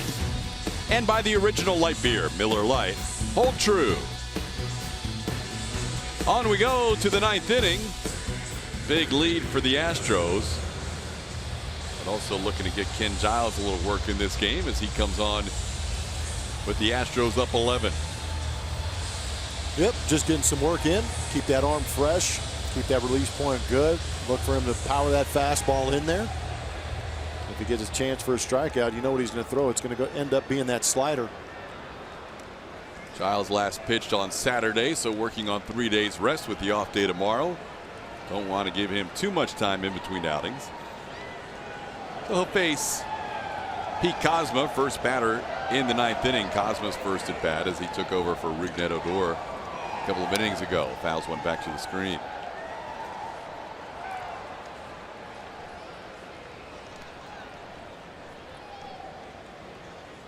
James Hoyt pitched 2 innings out of the bullpen. Tony Sipp 1. And now Ken Giles trying to finish out the final 3 outs.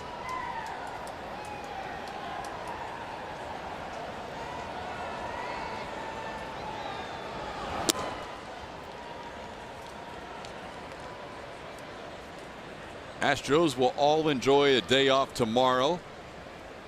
Boston Red Sox have a game tomorrow in Philadelphia. Then they will fly into town late Thursday night. Get ready for the series against the Astros Friday, Saturday, Sunday.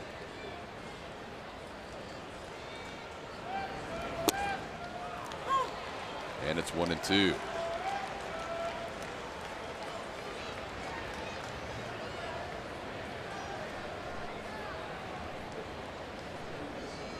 Kozma, Jonathan Lucroy, and Joey Gallo due up for the Rangers.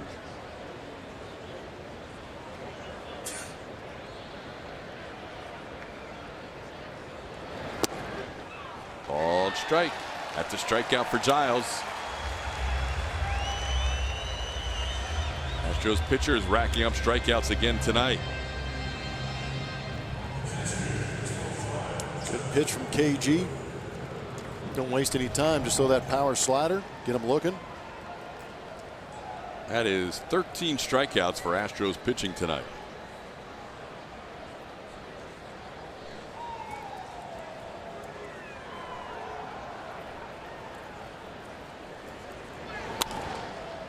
into right center field, and that will fall in for a hit. Oh, Jonathan Lucroy is now 2 for 4. Don't forget, coming up after the game, Kevin Eschenfelder and Josh Beckett will recap this game with the incredible 13-batter, 9-run bottom half of the 6th inning. Huge night for the young guns. Francis Martez, first major league start. Derek Fisher, first major league game, and reaction from the clubhouse, including the manager A.J. Hinch. Here's Joey Gallo. Gallo has struck out, walked, and hit a home run over the batter's eye in center field. 466 feet, and a called strike, 0-1.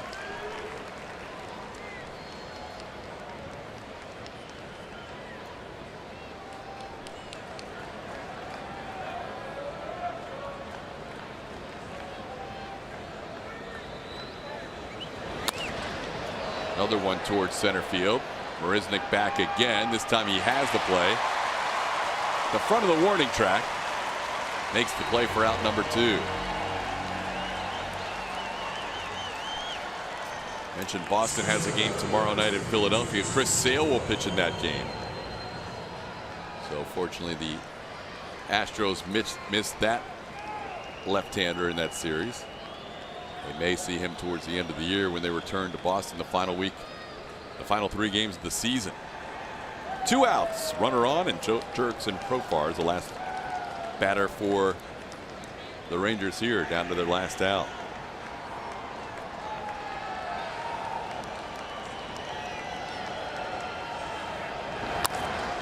Off the glove of Giles, fielded there by Marwin, safe at first is Profar. But Profar keeps the inning alive. It's a base hit, 2 hits allowed now by Ken Giles.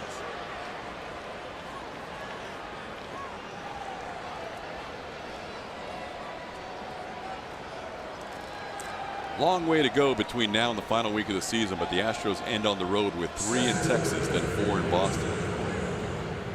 In this homestand, they will also see those 2 teams in that order after the off day tomorrow.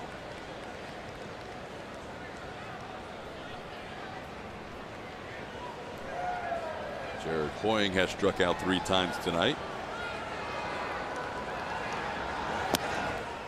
Giles misses at 99, 1-0.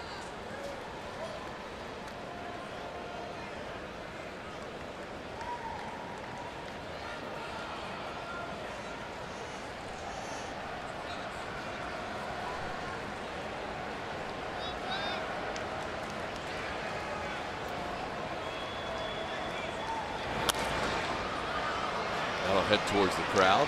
1 ball and 1 strike. Jose Altuve was on base 4 times, scored 3 runs. He had 3 hits. Derek Fisher in his major league debut was on 4 times, knocked into, scored 2.